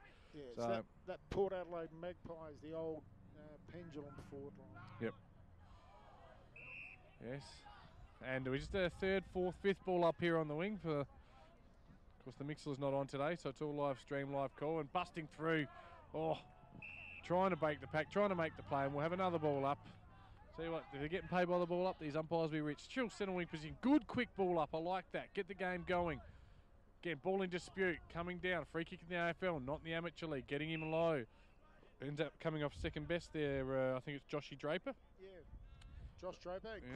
Chris Draper for Gazer. May have got one in the old chestnuts. And good release there, Heinze is it? Heinze to Mapstone. Mapstone looks for a play, doesn't find him. Mapstone runs onto his own ball, spins, tackled. He might be gone. Your history, lad. Another ball up. Well, we should. They're not paying the holding the balls today, so they need to be consistent. They haven't paid them. They're not paying them. That's fine. That's all you want, I guess. Bit of consistency. Right, yeah. What we don't want now is a really hot one in front of goal. For either team, as the ball's quickly cleared to the centre wing position, and fair to say Gazer have upped the pressure, upped the ante a little bit this quarter, but it's just made the game a bit of an uglier contest. We're not seeing that free running ball that spread from contest, so... They've only improved it by 1 point. They're 29 points of difference, and yeah, gone 10 minutes into this quarter.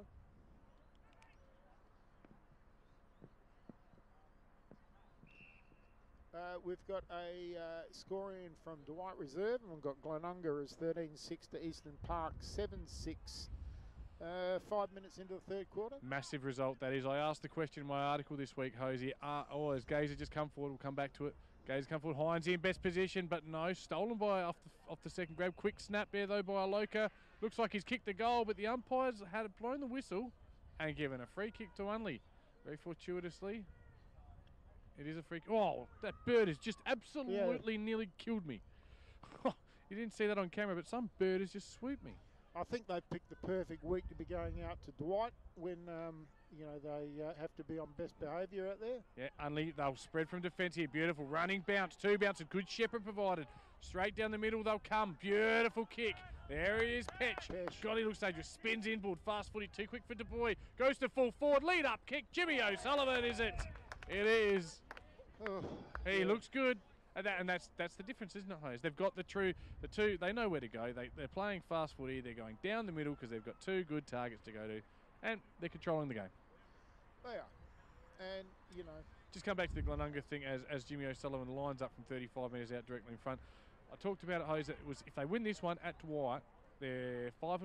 Are they 6-1 maybe? 5-1. 5-1. And they've learnt their lessons. And Div 4, look out. Glenunga are the team to beat. The Ramalama Ding Dongs are here to stay, led by Andy Reid and Simon Austenberry. Two weaknesses in their side. Oh, it's an ugly looking kick, but I'll tell you what, it's through for a point. Just the 1 point, it's 10-5, plays 4-11. It's a 30-point ball game here at Kingswood Reserve. Only Jets in control here, and if they can just get the next one, oh, gee whiz, she's a tough one from there. I had a chat with Simon during the week, and I said I could only find two weaknesses, and he probably agreed with me with the two weaknesses were. So, Kick in here. Here comes Gazer. Aloka. He's lifted this quarter down the line. Looks forward. Should find Heinze. They're the two that really need to come into this game. They're the most dangerous, probably the most credentialed two players in the team as well, and they've got to take it by the scruff. Yeah, Radetti, Heinze, and Aloka. They're your guns. They're the ones who've got to provide that leadership, and they're trying their hardest. Yep. All played state footy, all captains of the club, I think, at one point or another. I'm not sure, maybe Aloka wasn't. Should be. Yeah. And quick kick, one down there. One by, oh, he's gone, is he? No, he releases the handball. Quick play there by Unley Mercedes. They get it up to the wing.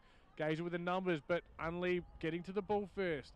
And quick tackle will have a ball up on the true centre wing position. Halfway through the third quarter, it is Unley by 30 points here at Kingswood Oval. Gazer, Unley Mercedes Jets. Yeah, the good thing with Dave is that his instruction out on the ground to the younger players is fantastic. I saw it firsthand at Williston, and he's very, very good at instruction. Yeah. And here they come now. Gazer inboard, and the umpire said, no, that's 25 metres. I didn't call play on, even though he was running around you, but that's okay. Ball will fly back over to the wing position. Unley should have plenty of time to reset here defensively and build some sort of a wall and have a third man up type operation. And they're going to have they've got the ball 65 metres out now. Deliberate looking kick to half forward, and they do. They push back and they chop it off beautifully. They say, thanks, umpire, thanks for the time, and straight down the middle, long to O'Sullivan. Ball's out in front of him, should be first to it. Taps it in front of him, he is. Good tackle, though. Releases the handball, this way, that away, a third way, back to O'Sullivan. Kick off one step, in front, good spoil there by Gazer. Might have been Beadle. Here comes the big fella. Munn releases the handball, 2 handballs, 3 handballs. Oh, goes with a one hand, does enough just to keep it rolling towards Unley. Inboard, good pressure from Gazer. Eventually they win it back. Here they go. Reece Jones this way, that away. Ambitions, capabilities, all confused. And the Bronx cheers from the balcony. They've had a few now, the boys. They like that one. Well, they didn't pay the 2 or 3 before that. No, but they paid that one, and he actually handled it. But anyway, beautiful looking kick, but not actually effective front there. Matty Downey just dropping into the hole there, saying, don't come over my mark, you little jerk. Straight up the middle here. Oh, high risk kick, and could hurt them. Yes, it is Unley. They win it back. That's Columbus in front of Cabaz. Cabaz now. Time to think. Pushes on the right foot down the flank. Looks for Alan Donald. Doesn't find him. It's Redetti marking there. Half-back flank just in front of the scoreboard. Little hit-up kick. Looks for and finds Gareth Smith. From Darwin. From the Norton Territory. Slow plays at Gareth. Been fairly quiet today. Yes, comes in board though. Looks through it and finds Matty Beadle, the 20-year-old, the left footer. Goes all right, this lad. Yeah, I don't mind him. It's an ugly kick, but it's effective. It is dropped by, Draper.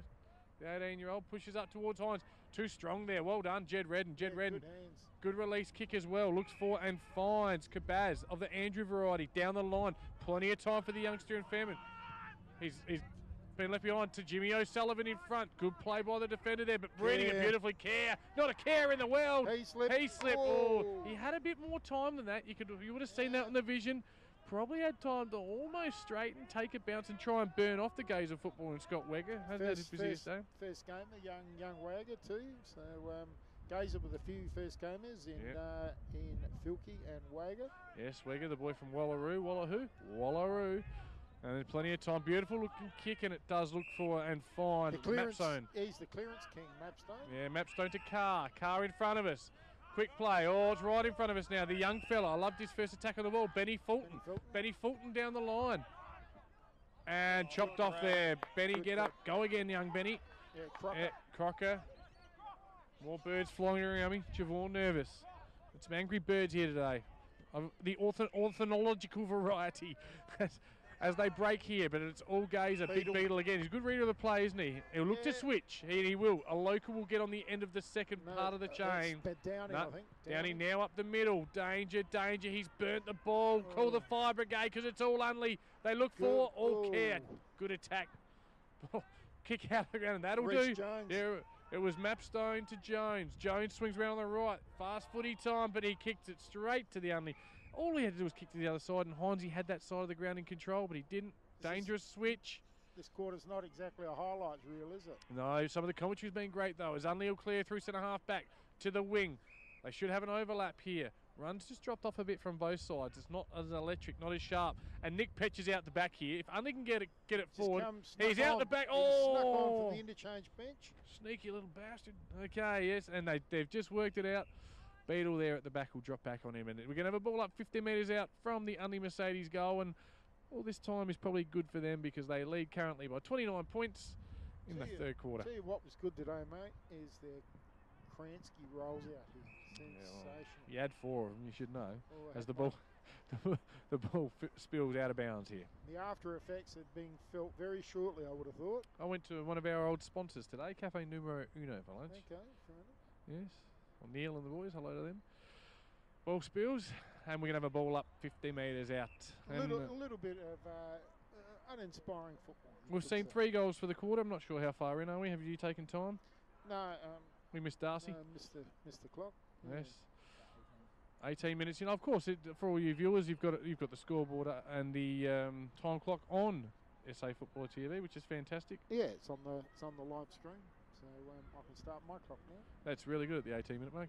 Quick kick here by Unley, left-footed kick. Lux of Fortune in front. Unley this way, that away. It's the Duke gets it forward, spinning, left foot flying snap. I don't think it'll get there, and just the minor score. Unley 10-7-67. Gazer 4-11. That's 35. It's a 32-point ball game here at Kingswood Oval. As they fly, Redetti gets one in the back, and the umpire says, yes, it was indeed. Chris Redetti gets the ball at the true centre half back position. Gazer now, they need to spread, they need to go. Fast footy time. They look for Heinze on the fly. Beautiful mark at full stretch. Good mark. And 25 metres for the little push in the back. Yeah, only a little push, but yeah, probably warranted the 25. And I'm telling you, he's probably within scoring distance now. He'll line up from just outside 50. He's a beautiful kick. Very costly 25. Take his best kick to get that, I would have thought. He's got a kick from right on 50, 52. We'll have to go 55. Well, yeah, it's going to be if you best kick. The wind's someone's just thrown a leaf in front of us. Thank you for that. The wind is definitely going to the right of screen or the Pernick Smarter with data end. I think he can kick this, mate. If you needed it in anyone's hands for Gaze, you'd have it in Brett Heinze's hands. Might fall on the goal line. Lines up from 52. He's giving it a ride. Good call, Luke Hosey, right on the goal line. Big fly, Gazer. Ball spills ground level. Quick kick. Yeah, I reckon that's gone through, has it? It's a goal. I think he's going to posture. He's posturing around like a goal, this umpire. A penguin posture here. Yeah, he's a penguin posture, and I think he's going to go back and put the 2 fingers up and say, it's a goal. Can we get it? There's 4 men in green. We only need one intelligent decision between 4 men, and it's touched. It only took 4 of them, Hose. Some impressive hand signals in there. Some very impressive hand signals. That's a push in the back from Redetti. Yes, and the ball and pushing the back. Not paid. We're going to have a ball out on the wing. Good quick release there from Unley, getting it down to the wing position nice and quickly. As we saw the 12th point kicked for Gazer. It is 16 scoring shots to 17, but it is all Unley Mercedes on the scoreboard here at the moment. Yeah, you'd think they've got an unassailable lead now, wouldn't you?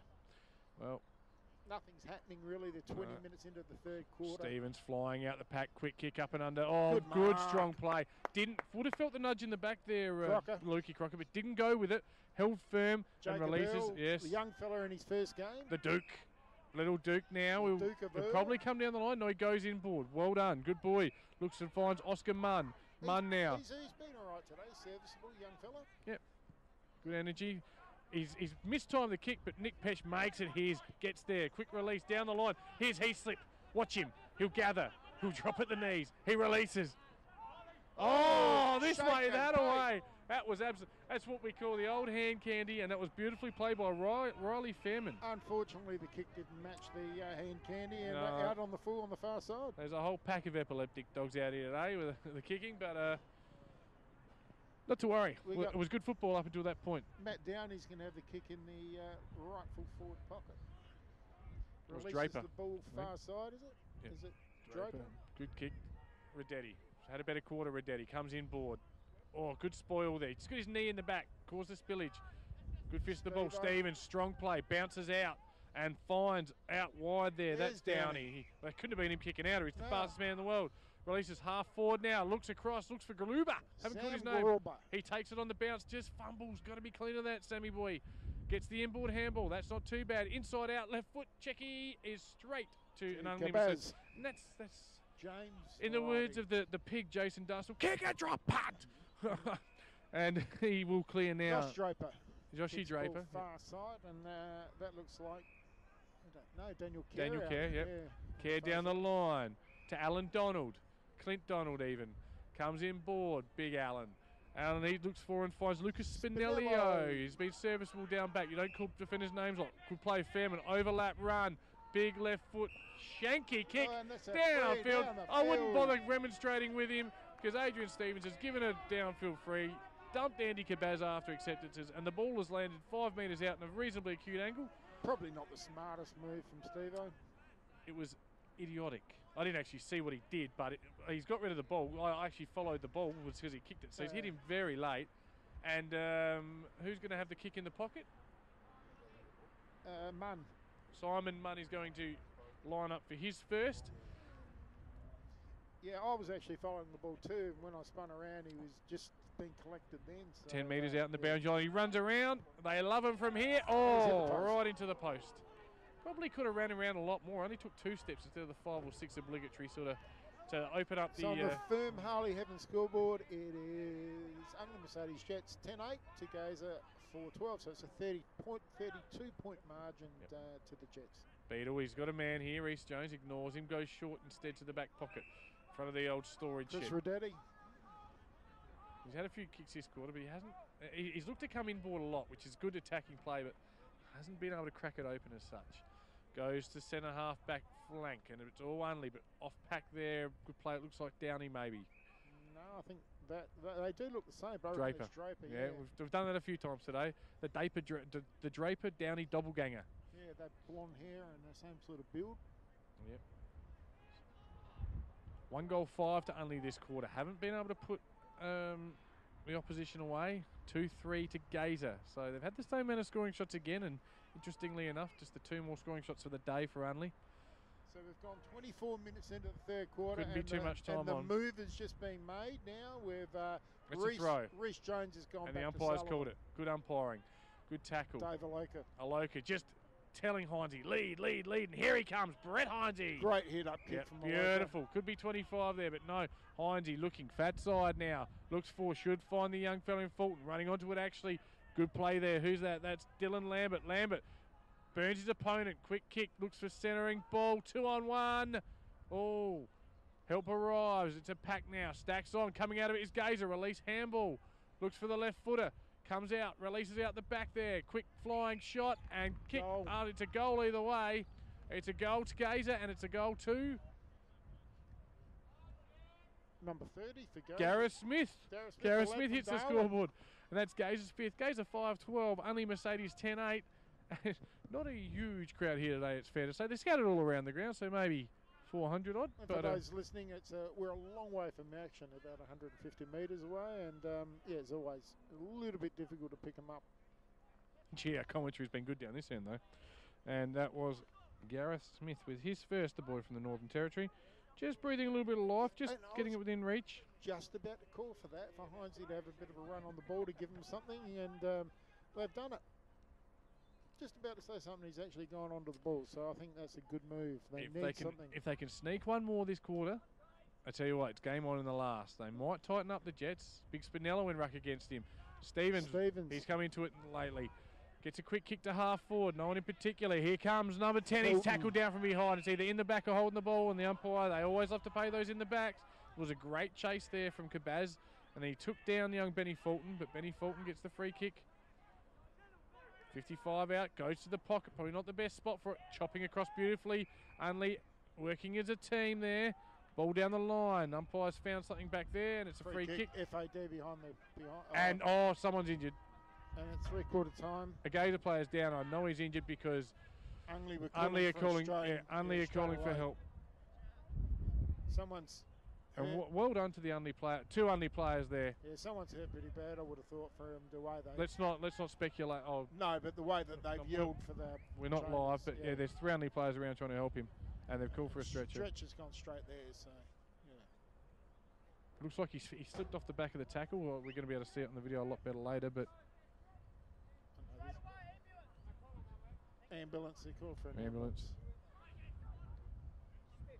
Yeah, the way that they've called straight away and things like that. So. And I know. Do you want me to release who it is? I've just found out who it is. Probably. Let's wait till we find out what's going on first. Yep. Don't want to alarm people. Yep. So hopefully the young fella's all right. Yeah. It looks like he's moving. But they have called for an ambulance. So it's just the speed in which it happened. Yeah, quickly, and ambulance, etc., etc. Tells you. No, that and nothing in it. Nothing in it. No, Purely no. accidental. Yeah. So where we were, well, it wasn't because of an action. It's No. incidental thing that happens. Mind you, I didn't get a good look at it because it all happened that quick, that far away from us. But the only player straight away went to help the young fella, which is fantastic. Yeah. And 3 players went over to look after him. So, and cool, straight away we called an ambulance. So, and they've got a blanket for him. So, they're not moving him. So this is one of those situations now where if they're not moving him, Hose, we may have game over. Quite possibly. Let's just hope for his sake. You know, Well, it's the player's safety first and foremost. So. This happened at North Haven, mate. Here's the situation. He's in the forward pocket on the 50 line. He's 2 metres inside the boundary. They're not going to move him off. So it's the safest thing is to keep him still. Not saying his name. It's probably best not, just till we. I think our family's down there. The family have gone down into the pocket now. Gazer people are down there now. People are running around. So let's just wait till we see what happens, and then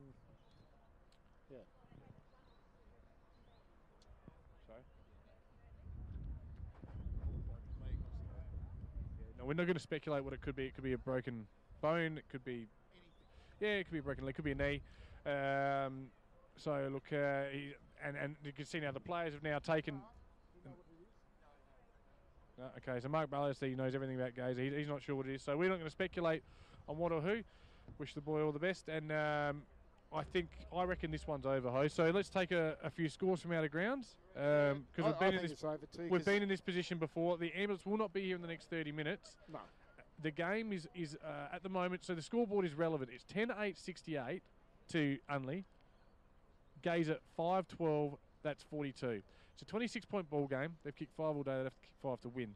They've got a quarter to do it, but we're not sure if they can actually continue. So we're going to take some scores now from around the grounds. If the game was called off now, I mean, this would be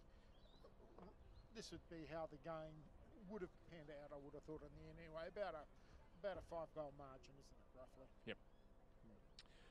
Blanket going over the young man to keep. Also, I'm just going to have a little bit of a look around the internet. Have you got your? You're going to get yours up? Yeah, we'll just have a bit of a look-see, and we'll try to get our communications with the outside world and get some scores. Normally with the 3 of us, obviously, it's a little easier to do this, but I haven't had a lot of time to have a look at scores around the ground at the moment. And I think it's half-time at Port Reserve, of course, home of Port Districts, and it looks like a really good contest down at Port Districts. Port Districts 9-5, playing Payneham Norwood Union 7-5. Now, I'm led to believe there's a strong breeze down there, so Payneham kicking with the wind in the 3rd quarter. They've kicked 5. They've kicked 5, Payneham. They're now up by 3, but it is Port District kicked 7 with the wind in the 2nd quarter. So that could be a little bit tricky, that one there, Hose. I'll let you search for other scores around the grounds. I've got a score coming in soon from, so I've got some big ones in the AFL, Hose. Tips are up the shit. Please. Can't swear, Fill us in. It's the West Coast Eagles have won in Sydney. Now, maybe the Giants aren't the team we thought they'd be this year. The Giants 8-13-61, West Coast Eagles 12-14-86. So 25-point win there to the Eagles. And it looks like, dare I say, for the long-suffering Blues fans who've suffered from that Owen joke. 0-5, 0-6, 0-7. The Blues 14-7-91. The Bombers 10-15-75. It's the Blue Baggers by 16 points. They've eventually got one. Well, it's only it's the 20-minute mark of the final quarter. It'll be tougher to lose than to win. But, of course, my multi-bet is dead. We have a score in from the Max Amber Sports Field, and it's Ross Trevorrow Collegians continuing along their merry way. It's 10-9-69 to Athelston 7-5-47. So a 22-point margin to the Rocks over the Raggies out there. Just get some more scores from around the grounds. Yes. You've got one out at Dwight Reserve coming through, I'd suggest, haven't you? So I've just got a Gazer official coming through. I'm just going to pop off there and see. We've got a score. Is he all right, mate? Yeah. Probably looks like a broken leg. Okay, leg. That's better than neck and so forth.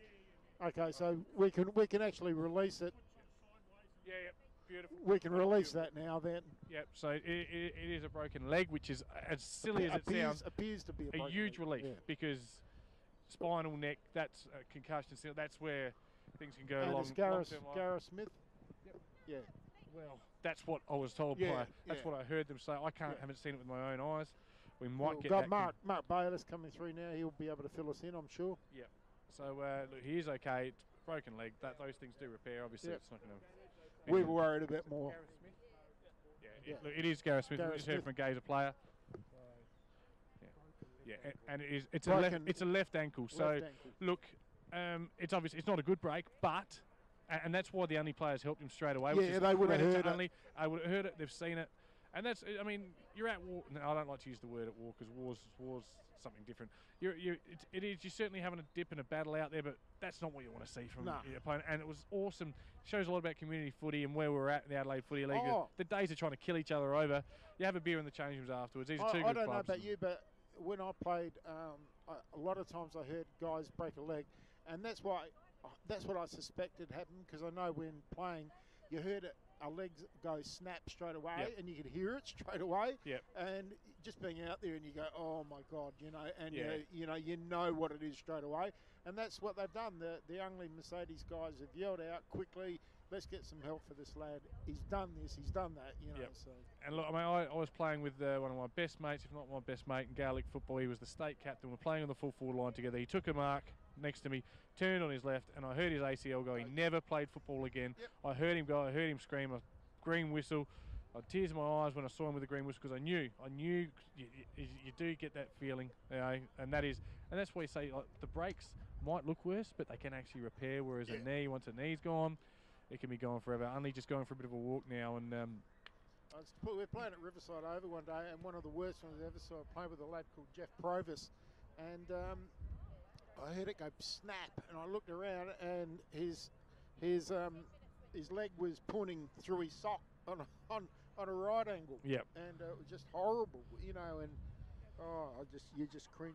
Yeah. Anyway, some scores from around the grounds in Division 2, and we go down to Foss-Camden. Foss-Camden 8-10-58. The lead Broadview 6-9-45, so it's a 13-point margin. We have had Tea Tree Gully kicked 6 in a row. 6 goals in a row. The Gullies now lead 7-9 to 3-13. They are going to run over the top of the Rocks, the Reds. And I did not see that coming. Prince Alfred Old Collegians. It's must be wet at Caterer, I would have thought, because Spock 3-4-22 lead Golden Grove 2-4-16. That could be a quarter time score, mate. Okay. I wouldn't suggest it's that wet there. We go to Karen Rolton Oval, and that's the old. I don't think they are playing at Karen Oval. I think they are. That's the name of the oval. No, but it's at. So they're at Hunter. They're at. Well, they haven't changed the name of the oval. It is called Karen Rolton Oval when you go in there. I was listening to David Green this morning, and he said they're not at that oval today. And David Green knows. I would suggest that he would want to. No, I'm not even going to bother. It's called Karen Rolton Oval. They had a grand opening for it. Let's move on, my friend. Let's move on. Well, I'm a life member of the Port Creek Club, so is she. So I do know Karen, and it is named after her. And quite rightly so, for all the work she's done for women's cricket. Yeah. Anyway, I've got a live one too, mate, when you're ready. Sacred Heart Old Collegians, it's 8-11-59 to Old Ignatians, 8-5-53 at Karen Rolton Oval, the old Railways Oval. At Port Districts, it's Port Districts 10-6, Payneham Norwood Union 12-9-81. It's a 15-point lead to Payneham, but it is definitely a 5-goal breeze, and the trends have dictated that. Nick Jollyoff injured for the rest of the game, so Payneham will find it very, very hard. Out at Salisbury North, they've got Salisbury North 9-7-61, leading Brighton 9-3-57, so a 4-point lead. Just talk about that quickly. No. Okay, just Mark Ballas for his shine, man. We're trying to get the doyen of the football. The doyen of football commentators. A man who's forgotten more than most have known. The old master of the old, what was it, 5 RPH radio? That was it. Mark Ballas, eh? Yes. But Ballas. I used to try to get him on before, but he wouldn't come. Score from Payneham North Union D grade again, just in case, hose, 3/4 time, Payneham 14-11, North Haven 5 goals 2. He liked an encyclopedia, Mark Ballas. Whenever I didn't know something about a player and trying to do a bit of research, who do you ring? Mark Ballas. Interesting one as well. I'm not sure if we haven't got our Mixler on at the moment. He might be watching. Josip Habuljak has invited me to the Zagreb Hawks Club, Croatian football club. So he's just invited me on Facebook. So I'm just joining now, Josip, and I'm liking your page, so I'm not sure if Funnily that's enough, legit or not. I actually thought this might be the upset of the day, and I'm not saying it's going to happen, but out at Haslam Oval, which always tough to beat with the trees hanging over the oval and that oblong, the rectangle shape, but it's Pembroke 6.8.44 leading Flinders Park 5.8.38. So that goal, the difference out there at Final score from Paynham. Paynham by 89 points in the D grade. Thanks to Todd Wiedenbach for the scores throughout the day. Appreciate that. Anyone else has got any scores they want to send me, feel free. We're just killing in time here because we're not officially saying the game is over, but they're not going to move young Gareth Smith with a complicated leg break. It's happened on the field. Even if it happened just off the field, I don't think they'd move him. So, and even when the ambulance gets here, we saw this at North Haven. We're looking at 30 minutes before they get him. So all of a sudden it's 4:15 now. Showdown starts at 4:40. Not to make light of a here we go out to Hot situation. Dog Park and Hope Valley 17.5.107, leading Ingle Farm 8.8.56. Ingle Farmer in strife. Oh, they're losing. Lost a lot of players over the summer, didn't they? Yep. Now, because of we don't want to make light of the situation because there is an injured player. Normally, we'd probably get a player up for an interview, but we're not going to do that today, are we, Hose? No, I don't think so. It's just probably not right. Kane Stewart, shall I see if he wants to have a quick chat? If Kano wants to, I was talking to Kano before the game, but no, that's not Kano. That's Michael Dowdy, I think it is. Yeah. Anyway, we'll carry on with some more scores, Hose. Who else we got? How are my beloved Rams going? Of course, I've been donning the attire lately, as you know. The last score I had, that was 6 goals in front out at Eastern Park. Now, with Eastern Park's transgressions, you could say, well, alleged transgressions. They got rid of a player this week. I reckon they're on the right track, Eastern Park. It's still an alleged transgression because I don't know if there's been any result. He allegedly headbutted him twice. Yeah, well, it's not only alleged because we haven't heard a tribunal outcome. Yes. But they could lose a few points if that be the case, and that wouldn't be good out there. And you would have think they'd be on best behaviour out there at Dwight today. Yep, we're in the final quarter between Prince Alfred and Tea Tree Gully. It's Tea Tree Gully by 15 points, 8-10, leading 5-13. So a low-scoring affair. You'd expect Tea Tree Gully probably to hang on from there, just about. Yes, you would. I'm finding it hard to text and commentate. Yeah, we miss you, Darcy, of course, is over at the MCG for his beloved Blues, and they've had a win, I think. So well done to... That. Yeah, no, I thought it might happen, and it has happened, so... Joe? It is not looking good. No, so...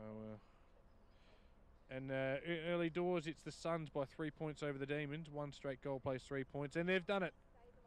The good old dark navy blues. They're up by 14 points. It's final score there. They've knocked off Bombers, and I'll tell you what, the Bombers, they're in more trouble than Bomber Thompson's stash at the moment. They not looking good. No. Eagles by 25 points over the Giants. Of course, last night in the thriller, it was Luke Parker, it was Sydney 8-point winners over Hawks, and Luke Parker just letting James Sicily know, shut your mouth before the final siren, you idiot. Came back and bit him on the arse. It did, didn't it? Clapping people's faces when and a the little young early. fella kicking 7 and 10 tackles in the first ever of its type. Oh, first ever at AFL level. I've done that locally. Oh, okay, so. Yeah. But yeah, that's a phenomenal performance from a third gamer. Mm-hmm. Now, correct me if I'm wrong, Luke Hosey. That's your warm down stretches they're doing. That's not either that or they've got a bad dose of the wind. They're all just lifting the leg and stretching it out, some modified calisthenics. Well, it's still only 4:15, so I don't think they would have called the game off yet. Well, the umpire's still out in the middle, so the game's not called off. Yeah. Siren hasn't gone. They're just taking off for a little jog now. But like I said, the thing is, the game's got to be done by 5, so I reckon they've got 15 minutes. And even if the ambulance was to drive in right now, and they have right on cue, they're not moving him quickly, are they? No, but the ambulance has arrived, which is good for the young fella. They aren't going to move him though for a while. You wouldn't have thought. No. So, Hose, should we maybe go off air for a little bit and? I think it might be best, probably, considering that the ambulance is here. they might just load him into the ambulance really quickly. So. Of course, it's young Gareth Smith, number 30 for Gazer, the boy from the Northern Territory, with an ankle injury. Well, we're not looking at the injury ourselves, but we've been told by officials. Yeah. So it was on the stroke at 3/4 time, wasn't it? Yeah, it was right on 3/4. With the score 10-8-68. You probably, if you're watching the live stream or even on delay, you can see the score 10-8-68 to 5 goals 12. That's 42. Just taking this time now to text a few people to try to get some scores from other games that we haven't got. So. Yes, and it's been a beautiful day at Kingswood Oval. Slightly dampened by you never want to see someone get injured, and again, yeah, still just going.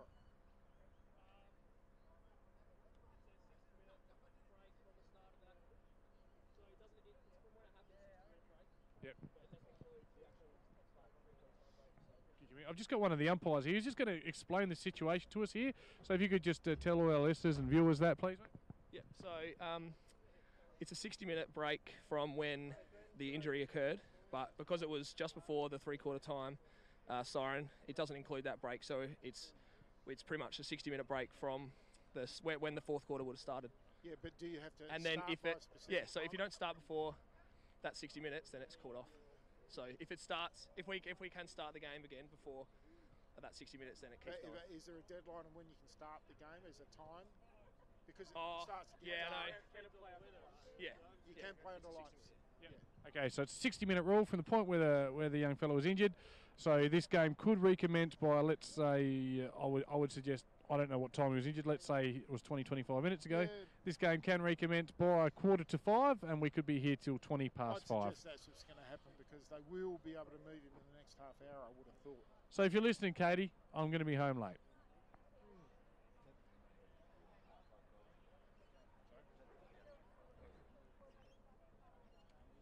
It'll be interesting, isn't it? I mean, an hour's break to play, then come back and play our last quarter. To be fair, the Unley guys have been running around like they're about to. I thought they were stretching down, but they're wandering around like they're going to play another 30 minutes. The Gazer guys, well, now a few of them just starting to roll in, do some back stretches, haven't appeared to be preparing themselves for another 30 minutes of footy. So, it doesn't. I'm not sure we're going to get the freak occurrence that perhaps our viewers are hoping for, or Gazer supporters are hoping for, where the 26-point deficit can be turned into some sort of miraculous victory. But Luke Hosey, if we're here for another hour and a half, I'm going to get my jumper. I'll be right back. Some of these players here would never have encountered something like this. You know, you just really don't know what to do. You know, people are just standing around, just waiting, and you know, just a tough spot to be in. Yeah.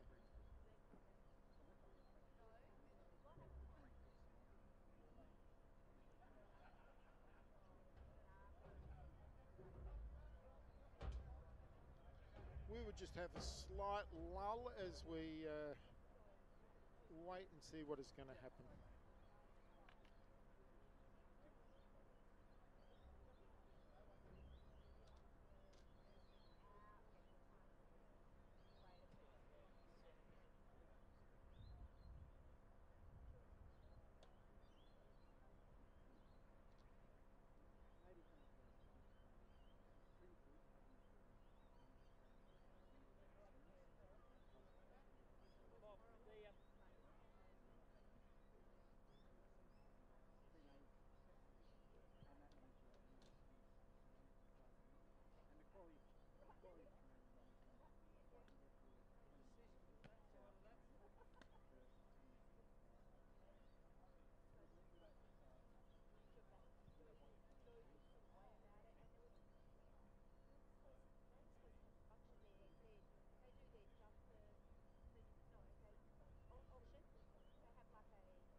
did they call it?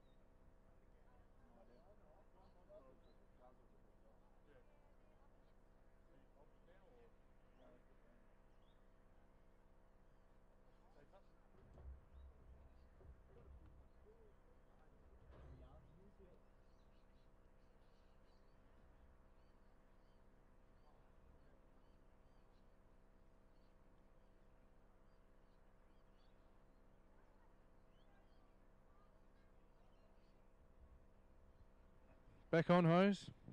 Yeah, still no news here at Unley Mercedes. I would suspect the game's going to be called off somewhere now.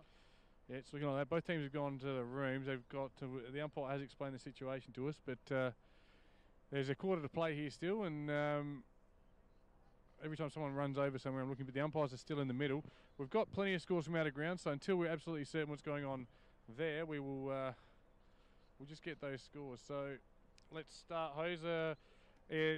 PAC have kicked one. It's now 9 points the difference in favour of Tea Tree Gully between Prince Alfred and Tea Tree Gully.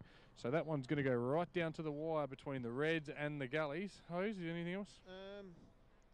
Flinders Park have hit back at Pembroke. It's Flinders Park 8-10-58. Pembroke 7-8-50. So it's 8 points. That can still go either way. That's we've got Seaton Ramblers playing Portland at Big Owl's Car Park, and some scores in from there. It's Seaton in front, and it's 10-11 Seaton, Portland 6-8. So 27 points to Seaton. Bad news from Payne, and Nick Jolly's injury is a knee. That's not good at all. That's a big old knee. Hopefully not season knee, but that's... If Nick Jolly's out for the rest of the year, that's our hope for premiership gone. If it wasn't already, gone. I think his chance of playing finals now. Yeah, probably. We've got, from the white picket fence, we've got Scotch Roll Collegians 13-10 to Plimpton 9-11, so it's a 23-point margin to Scotch.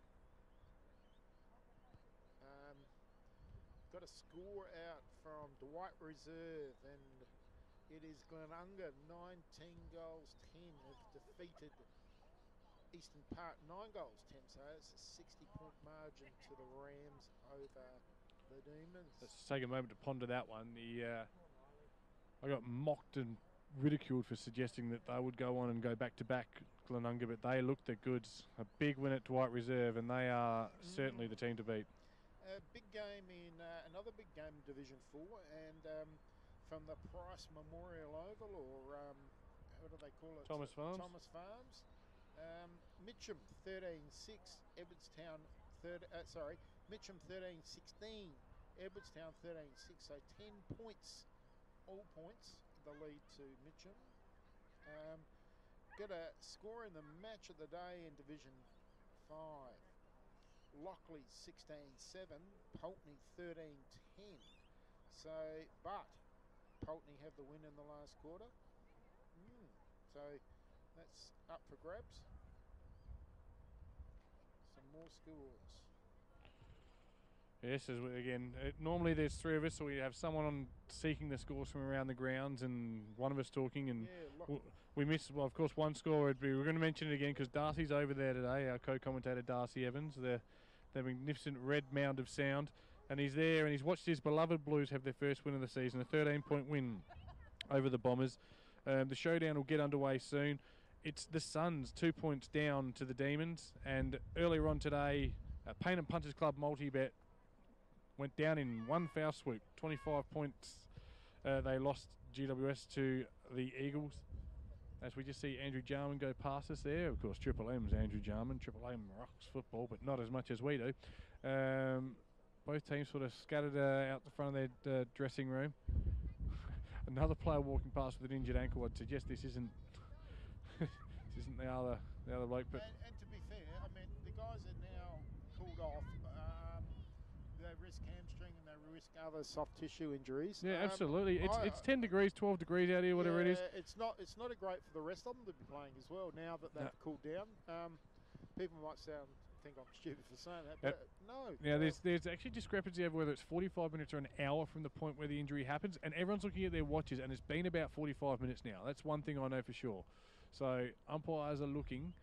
And look, I've got to say that there's not exactly two teams out there chomping at the bit to play one more quarter in the cold after. And the lights would want to be good, because if they started, it's going to finish with the lights on. And looking at the towers, God bless them, there's 3 of them, which isn't it? I know there's 4 of them. We're under one. Yeah. And there's 3 lights on each tower. So I'm not thinking they've got 120 lux on the go here. That's a light measurement for those of you that you are aware. Yeah. Okay. A lot of people don't know that. I started the night cricket at Kilburn Oval. Okay. So you need a lot of lux for that. Lux is a measurement of light for those of you. So if you are watching and there's no action, you've learned something. Lux is light. Now, we've got 2 goal umpires looking like they're leaving the field. We go to Salisbury North Oval, and it's Salisbury North 11-9-75, leading Brighton 10-3-63. So 2 goals or 12 points the difference. Unley Mercedes is just appearing back on the field here. This is interesting. We're about to get some sort of decision either way. I would have thought they're going to call it off, but... Well, they've all just come back out and they're going for a run. Are they? Gazer look about as interested as this as, you know, your 3 a.m. wall shed look. I wish we could tell you more, but we can't. So go on, mate. I think it's ludicrous to go on with it now. Umpires practicing their bouncing in the middle. They're a peculiar bunch, though, umpires. They could be thinking about anything out there. They're just following the rules. But, I mean, I think it's maybe 30 minutes, because the guys are going to cool off too much. If it's 30 minutes, this game's over, mate, because it's been at least 40 minutes. Yeah, but umpire said 60. The umpire would know the rule. I mean, I know that, but what I'm saying should happen, because the players are going to cool down that much that it just makes it too hard, and that's the problem. Here comes an ambulance now, just coming onto the ground. Ambulance just arrived. And I've seen this discussion had before. They're doing all of 4 kilometres an hour. But again, the time to move the player from the point where the ambulance gets there, should it actually get out to the player? It's a score in from Karen Rolton Oval. We've got Sacred Heart Old Collegians 13-15-93 to Old Ignatians 9-6-60. So Sacred Heart are going to win that. 33 points to margin. No score update from Foss and Broadview. It's still Foss by 13 points. Yeah, just got a little smile there from Brent Heinze. He's ready to go. And all the shades of the Karate Kid 1, circa 1985, where Daniel LaRusso hobbles back out, and the commentator says, Daniel LaRusso's going to fight? Daniel LaRusso's going to fight from Miyagi-Do Karate. This game's going ahead, Luke Hosey. It's time to strap it on. And for my good friend Wayne Knowles, if you're listening, oh, Darryl Eastlake could be rolling his grave. Have you seen Knowles' leg? No. And here come Gazer. They're back. This game of football, and again, our thoughts and feelings go out to Gareth, and hope he gets well. It's not going to get well. We're going to get Gavin Lauder. Have we got a step ladder? We've got the Garden Gnome. We've got the King. We've got the King from the Gavin Lauder Footy Factory. Oh no, and the Danny Ryan, and the Gavin Lauder Football Academy out at Gazer. Please take the microphone off him, now, Mr. Lauder. Can you tell us what's happening and if we're going to start again, or? I think it's up to the umpires. I think there's a 15-20 minutes. 15 to 20 minutes they're going to wait, and to get Gareth off the ground, we may be able to get a starter play again. But they've offered us to cancel the game, so obviously only would win the game at this stage. If we start the game again, we play a full final quarter. Yep. Well, the siren actually went at 3/4 time, so yeah. Yeah, tough one, isn't it? Hard boys to get up now. You know, we've got 2 youngies on home with a broken ankle, so we're down to 1 rotation on the bench. And Gareth, his first game, A-grade game for the club today. And do you want to join us on the other microphone, mate? Join us on the other microphone, Gav. We're just getting a microphone for Gavin Lauder. Did I get it right that time? Played 300,000 games. I can't get his name right. So, Gav, you're on now. You're on live for all our good listeners at SA Footballer TV. We welcome you to the show. Okay, thank you. And can you just go over what you just said so we can hear you? Oh, okay. Well, yeah, the umpires are giving us, I think, 20 minutes before they will start play. They give an option. We can cancel the game now, and obviously we being 4 goals behind will lose the game on that, because if it was done before half time, the game could get cancelled, but it will, and it'll be a draw. But no, so we'd obviously lose the game. So Gareth, the lad that's injured, his first game, senior game for the Gazer in the A grade, and today come down from Darwin, and his best mate played in the B grade before, and he got carried off and went in the hospital. Oh, and said to Gareth, do you mind taking my car home? And so obviously someone else has to take the car home now, which is not good. No. We might get you some cushions and that, and you might be able to drive it home. Probably no, I won't be touching his keys, thank you. Yeah. And Special comments. Yes. Special comments. We got it. So while we've got you here, Gav, look, they seem to fight back in the third. Obviously, the more of that needed in the last place. Better players for Gazer, in your thoughts so far? I think Jimmy Mapstone in the centre has been getting a lot of the contested ball around the stoppages, which he's been really good. Tristan Carr down the back line's been fighting hard. Dave Aloka certainly come to life in the third. Dave Aloka's coming good. We've missed him for the last few weeks with a back injury, so he's just sort of starting to get back into it. So Chris Draper in the midfield's had his moments as well, but other than that, we're finding it a bit harder today. So just while we've got you here, just something that I've commented on during the game. You got a young lad playing his first game. You've assigned him a big task in their full forward up there. Don't think it's too much for him. Taylor Filkey. Giles just backs in his youngsters and gives them a go and says, "No, you go and stand him and try and learn off of him." And I know it's a big ask, but for match-up reasons and all that, with his physicality. You wouldn't have thought of Chris Radetti maybe rolling back at some point on him, a bit of experience? Not really, because we're using Radetti. We're trying to free Radetti up. I gather what you're up to. So we don't really want to lose that kind of game off Radetti. So, but in saying that, you're basically sending him to the 6th best forward that you consider. Exactly. Yes. So get a bit of run and carry. Yes. So, so it's been a bit of a topsy-turvy day. We've started well, and obviously, only just kicked the next 7 or 8 goals, I think.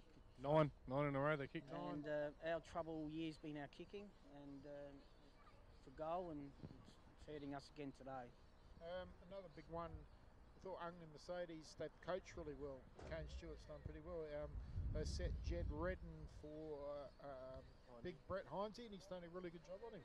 Yeah, he's been very good on Heinze today, that fella. So, Heinze's had his moments, and he's had his hands to a lot of football.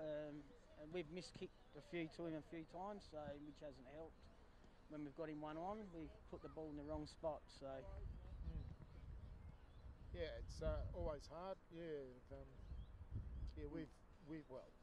thought, you asked a lot of the young fella, young Filkey in his first game, to be playing on such a seasoned player as Sullivan, and Nick Pesh has been very good. Yeah, he's been. Well. They've been both really good. Their 2 forwards have been excellent. So. Yeah, but you rolled the lad, I think goes the right young Beadle back onto him in that second quarter. Yeah, handy left footer. Yep.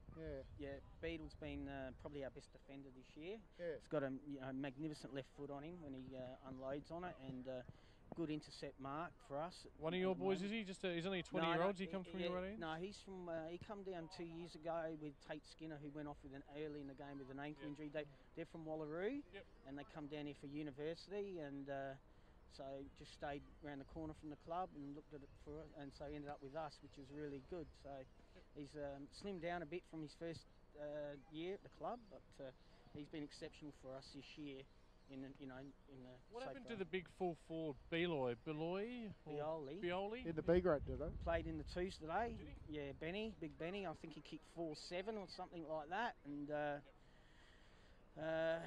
bit of a wake-up call for him, was it? Definitely, yeah, there's no doubt he's a talent, and when he gets his kicking, he can kick the ball 55, 60 without an effort, really, and he's usually straight. And but yeah, he's been out of touch the last few weeks, so we've put him back to the Bs, and he played pretty well today, I think. So I was watching his kicking that last quarter, and he shanked one right out to the left here, and he just didn't seem to be his head over the footy mark.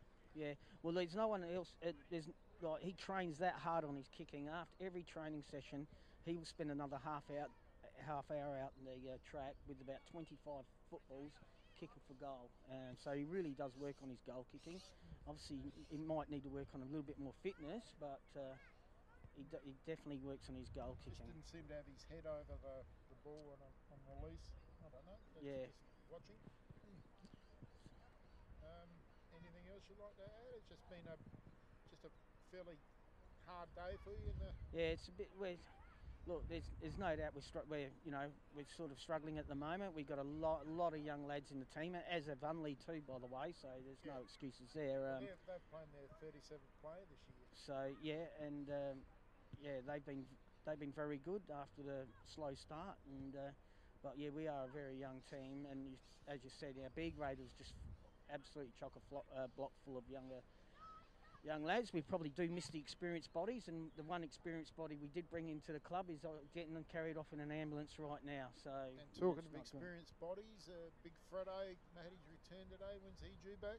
I'd say Fredo will be back in pretty well soon. He's the director or the colonel back in that back lines and sort of set things up. So The colonel? I haven't heard the general, or was that like Colonel Harlan Sanders, like he's eating the chicken? Yeah, he's that big body you needed today to be at full back and not the young fella. Exactly. Yeah. Yes. Yeah. You weren't at Fredo's Buck Show, were you? At Gazer Footy Club, was it? No. Fredo's Buck Show. No. Very tame affair. Gentlemen sipping tea. It's good stuff. That was back in the Nathan Granger days. Oh, okay. Was, No, I wasn't involved back then. It was quite the affair. Yeah. Okay. Yeah, I could just imagine. Yeah. No, sorry, that was Andrew Lee's Buck Show. Fredo was just, what was it? Fredo? I can't remember. It was one. Jeez, it was Andrew Lee. Remember Leesy? Yes, I know Andrew. Dirty, filthy Andrew. Yes. One of the Lees is at North Haven this year, and you rated him very highly earlier in the year. Yes, we did lose Danny Lee. Very good footballer for us. A good inside mid. He said he's going to win the medal. And, well, and I heard, apparently what I've heard, he's probably been fronting the medal down there at the moment. So I haven't seen the name of the best players. So yeah, it doesn't mean much though. Yeah. Are they coached by Steve O'Connor? Are they? You know, Ocker wouldn't do that. Right. Now, boys, it's an interesting one. Most devious man to ever coach a football. We are 50 minutes in now, I reckon, from the injury by my calculation, and he's not moved yet. So I don't know if we're going to go ahead. The lights are on, teams are out there, they're warming up, but I don't know if this is going to go ahead. I don't think it's fair to either side, to be honest. I mean, soft tissue. If it was a goal or two, the difference, I think maybe we'd all have our heads more into it. But yeah, it's not a close game. We'd like to start again because we're coming home with a 6 or 7 goal win. So maybe if Hosey bends over, we think we could win this by 3 or 4 with this win. So yes. we really want to. Speaking of breezes, sorry boys, just quickly down at Port Reserve, Paynham have kicked into the breeze in the last quarter, a 5-goal breeze, and they've hung on. They've held on to their lead and got up by 7 points. The Falcons. So thank you very much, Gavin. Gavin from the Gavin Lauder Football Academy. The garden gnome, as I call him when I texted him during the week. Yes, great job. Great to have that insight. So thank you, Gav. So we are moments away from either a game being called off or hopefully a game going ahead and a final quarter happening. And hopefully, for the game's sake, a goal to Gazer will get it started, and it changes everything if there's a goal to go. It's fair to say the crowd's dissipated. We're down to about 150 now. We're just dribbling crap to eke out time. Really. I wouldn't go that far. We've just interviewed a former superstar. We are now just eking out time, sort of thing. So, it's a tough spot to be in, isn't it? And still nothing's happening. We've got some scores. Lockleys are won by a point over Pulteney, and a score from Big Owl's Car Park. Seaton Ramblers 11-14 to Portland 8-8, so there's about three losses, 3 bad losses to Portland on the road after their smashing of North Haven. Yep. now 4:45. Yeah, the showdown started. I'm sitting out here in the cold. Yeah, this is just, it isn't ideal for the players. Scores are level, 1 goal apiece in the showdown. The Power and the Dirty Rotten Cheats, both on 1 goal. It's Melbourne by 7 points over the Gold Coast. Of course, Carlton, their first win of the season, and for a very long time. Well done to the Blue Baggers. As young Gareth Smith still down on the boundary line there, surrounded by players. Chris Radetti, the former captain, down there as well. Ambulance doors open. He's still about to be moved onto the stretcher and then lifted into the ambulance. The ambulance won't break any records getting off the ground. It's, by my calculation, I might be slightly off here. By my calculation, 52 minutes since the injury. We've got 1 hour, the umpires have told us, from the point of injury to recommence the game, or the game gets called and will be awarded to the Unley Jets, who currently lead by 28 points, as you can probably see on the live stream. Still nothing's happening down there, is it? That's the thing. Thanks for that, Hose. That was really good input. Oh, Yep. common sense should prevail, I would have thought. Yep. So the players, they're out in the middle. It looks like No one's all that keen to go on, you wouldn't have thought, from either side, would they? no, there's no one chomping at the bit. So When you lose an hour, the game just I don't know, it just peters out, doesn't it? it's also night time now, Hose. So and it's about 8 degrees. No. Certainly a rule maybe the league could look at to maybe shorten that gap. Yeah, I agree. So what happens, and question without notice, when I know we don't do this to each other, ask questions we don't know the answers to, but what happens if it happens at quarter time and it takes an hour, then do you just play? No, I've been told if it happens before half time, the game's called off. Oh, okay, so if it's after half time, it's an hour, and So they must share the points or something before half time. yep. But, you know, if this is in the last quarter, you could be waiting around till 6 o'clock. That's, you know, there has to be like a deadline with time. That's what I'm thinking. Maybe 4:30 has to be the deadline, so it finishes at 5 o'clock. Otherwise, it's in the middle of winter, it's going to be pitch black. Well, realistically, if he does move now and the game is to recommence, it'll take 10 minutes to recommence and 30 minutes for a final quarter. It's going to finish at 5:30. And once again, if that's in June and July, it's pitch black. And then, once again, you're going to be having to need yellow footies. That's true. That's You know, something. like there's another thought. I wonder if they've, yeah.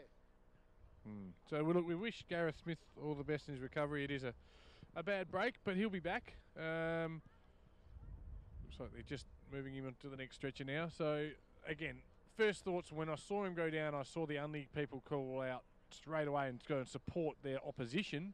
You think, well, it's either a break that they've physically hurt, or they think it's neck or spine. And it's not neck or spine, so we look at that as a positive. They've definitely heard something the way they reacted. And we wish the young fella all the best. And again, all class by Unley to put, Very well, yeah. put the passion of the game and contest aside and try and get him some immediate help. So, and it looks like 3 or 4 people on their knees now, so it looks like they're going to lift the stretcher up. And the umpires have done what, they're instructed to do by the rules. Maybe the rules need a bit looking at. Yeah, sweet. Something for us to discuss another time. So tell us, Hose, we've got the SA Footballer TV Monday night show that goes to air each week. Who's going to be on this week? Don't know for sure. I know that Wayne Knowles is coming in, but Yeah, and speaking of Knowles, sorry, we'll come back to that one. Wayne Knowles, big shout out to Wayne Knowles. Of course, it's the 30-year anniversary of us sharing a chocolate donut before going home on the F bus from St. Paul's. And Knowles' daughter recently had surgery, and we wish the young lady all the best. Yeah, And here's the rain. Oh my God. It better not rain, Hose, I'm out. And his missus, all the best. Look, she's come out all right. Obviously, it's a traumatic situation to see your young child, your baby of less than a year, have an operation, but seemed to go okay. And look, family first. And last week, wasn't it? yeah, we wish him all the best. So he's a good man. He's a good family man, an absolute ripper. We're mates for 30 years now, and plenty of time for the guy. And yeah, so big shout out to you, Knowlesy, and just for you, I'll give you one more. Ooh! Does the best Darrell Eastlake in the business. We've got one from Haslam Oval, and Flinders Park have got up by 17 points over Pembroke. That's the final score. We know that Seaton have beaten Portland, Scotch were well in front of Plympton. They just did from Adelaide Oval. 10,000 Crows fans have just chanted ball 6 times in a row because someone's touched it. Okay. What's the score there? I've only got 1 goal apiece. Atkins has kicked one and Paddy Wright has kicked one. Well done to the big Patricio. And of course, we're hoping for a Port Adelaide win. The big game in Division 5 was Lockleys and Pulteney. We've been told that Lockleys are won by a point. Well done. Yeah, well done to Stephen Schweck and the crew down there at the Demons. Yes, Shawnee Crowell, and they party well. Well, it's getting real close now because now I've got it at, and again, I'm not the official timekeeper of injury. At least an hour. It's been 57 minutes according to me, and he's still yet to move. A young man who, again, we have heard he's okay. He's fine now, apart from a broken leg, obviously. But well, now he's stabilised. It's the safety of the other players now with soft tissue injuries. To be honest with you, he'd be on a green stick, and he'd probably be pretty happy with life right now. Well, I mean, I want to make light of it, but he's been made comfortable. There was a blanket out there in 30 seconds. He had full support. You know, it's not good, but yeah. And they're moving him onto the stretcher. Sorry? What did you say, Hosey? I'm saying there's a chance that the other players could have soft tissue injuries. Yeah, after waiting for an hour. Yeah. And I mean, when it's so cold. Yep, only Mercedes now making their way from the field because they've got jumpers on. They're taking them off. They're giving each other a bit of a bump to get a feel again. This game, Gazer are doing a lap of the square. This game is back on. Daniel LaRusso's going to fight. Daniel LaRusso's going to fight. It is on. 8th versus 9th. Both teams 1 and 4. It's the only Jets by 28 points. Wherever you are, whatever you're doing, sit back and enjoy. You've got Saturday evening football here from Kingswood Oval. Didn't Schultz bail out at the right time? Gazer, yeah, no, this game's going ahead. There's no doubt about it. On the stroke, according to me, of 59 minutes, he is on the stretcher, off the field, so I think it's happening. Yeah, all the best to the young fella, and let's hope he makes a really good recovery. And for those of you at home who are thinking about career choices, always get paid by the hour, because as only going to a proper full-scale warm-up now, this game's going ahead. Not things that we can ever plan for, something like this. Right. Of course, the score's up on the screen in the live stream. You can see it's 10-8 plays 5-12. It's been that way for the last hour. So, of course, that's the Harley Heaven and Firm scoreboard. So for the last quarter, Unley will be kicking to the Pernix Smarter with Data end, whilst Gazer will be going towards the Southern or Hydro Smart end. It's no breeze to speak of. If Unley kicked the first one, this game is over. If Gazer kicked the first one, maybe two, this game all of a sudden breathes a lot of life into it. For the crowd of, and I can pretty much count them now, there's a nice lady. She's got the whole double rug operation type happening. The outer side, we've got 3, 6, 9, 12, 15, maybe 18 people. Crowd of about 100 now we're down to. We've got 6 or 7 on the balcony. They're travelling along. They can't feel the cold. They're ticking along quite nicely. I can say I've got another score in, and there's going to be no toot-toot from Lionel Avenue. It's Mosh West Lakes by 3 points over Kilburn. At Kilburn. At Kilburn. Do you hear this? That's the bubble bursting, boys. Way too much confidence pre-season, those boys, and it's come back and bit them on the arse. And they're not fit, and I had that score actually sent to me from Julie Glacken, the wife of the coach. And Sean Glacken coaches Mosh West Lakes. Yeah, yep, Sean is. And yeah, so his wife Julie sent me the text. The battle axe. Yeah, the old battle axe, and Sean won't let her come to games because she's so loud, and he drops her off at the Dublin Roadhouse every Saturday afternoon and picks her up. So. Bet you when he picks her up, she's full. No, it was a bit of a standard joke when he was coaching Baskerville. Yeah, didn't want her to go, and I said, just dump her at the Dublin Roadhouse and get her on the way back. So he thought that amusing, but Julie didn't. But yeah. Well, at three-quarter time in any Division 2 game, it's always 4 p.m. It's now 3 minutes to 5. So for me, this game hasn't started with an hour. This game's finished. But I think we're going ahead. And if we're not going ahead, these two teams are going to be pretty annoyed because they've just done they've warmed up again. And you can see out in the middle, is that Andrew Jarman, the rotund figure of Andrew Jarman out in the middle of the ground, just pointing at his watch saying... I don't think so. I think guys that want to play, that's handed by Gav Lauder. Of course they want to play. Yeah. Otherwise they lose the game. They've got maybe a 20-1 shot here, but you know, they get to put a bullet in the gun and try and fire it. Camera work in the dark, does it? Yeah, we apologise. Oh, hang on. We just had a fantastic bit of woody sparkling repartee from a spectator. Does your camera work in the dark? I like it, sir. Special credit there to Frank. John, I'll have to have the night vision on by the time we finish, I think. Yeah. But to our listeners, there's nothing we can do. And this is the thing. The young fellow Gareth is in the ambulance now, but they will still take another 5 or 10 minutes to get this ambulance off the ground. I guarantee you. So we're going over the hour. It's not a delay tactic by the ambos. This is the care they take. You know, he's got the green whistle in. He's got the care. They're not interested in league rules. They couldn't give a frog's fat ass about the game.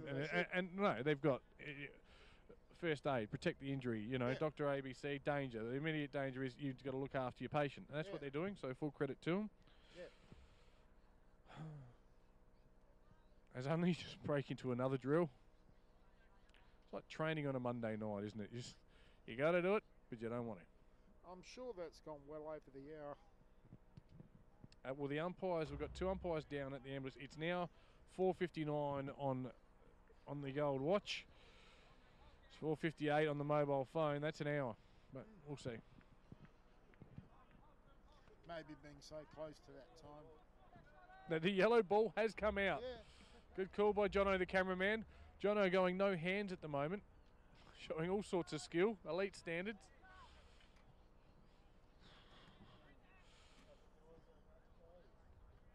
Yes, it's interesting. I never thought I'd find myself snuggling with Luke Hosey, but wearing shorts today and up nice and warm now at 5 o'clock, mate. On the silver benches, the old Footy Park silver benches, my arse is actually frozen to them.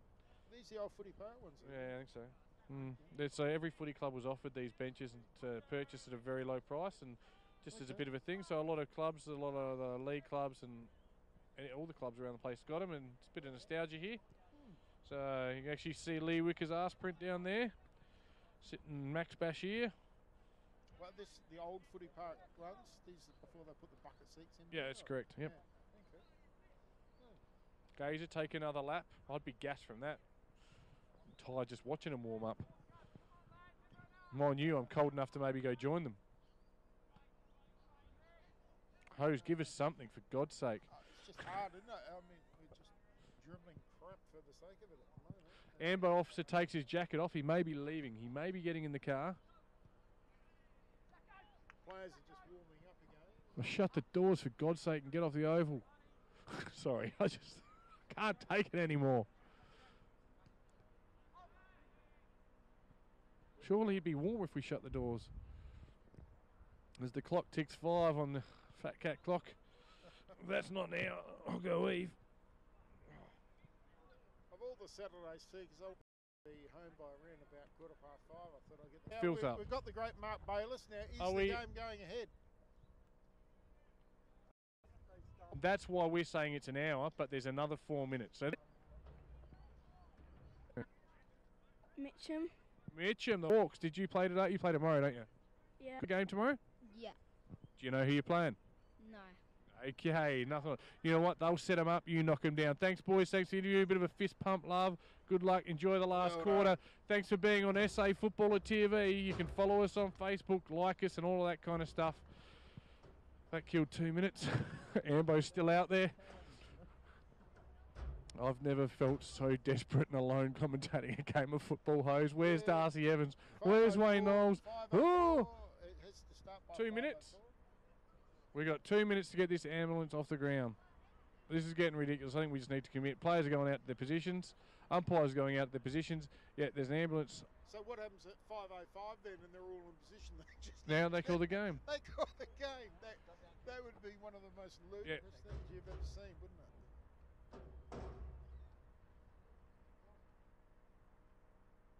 And now there's a lot of people with hands on hips looking at the ambulance, going, So because the thing is, the ambulance can't get out No, it has to anyway, come except back. the way it Yeah. came back in, past the club rooms, past us, and they do not drive these things fast when they've got no patients in them.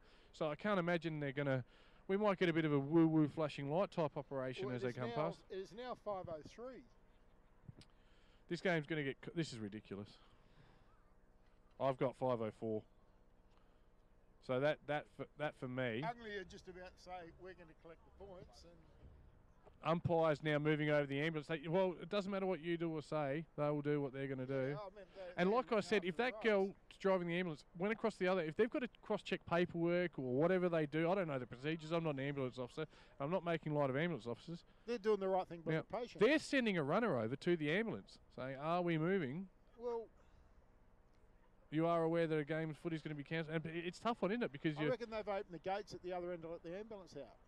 See, over by the They corner. have, yep. Yeah, just need you to just move the ambulance out that gate and we start a game of footy. yeah, but they might have other, there's obviously procedural things they have to do, so.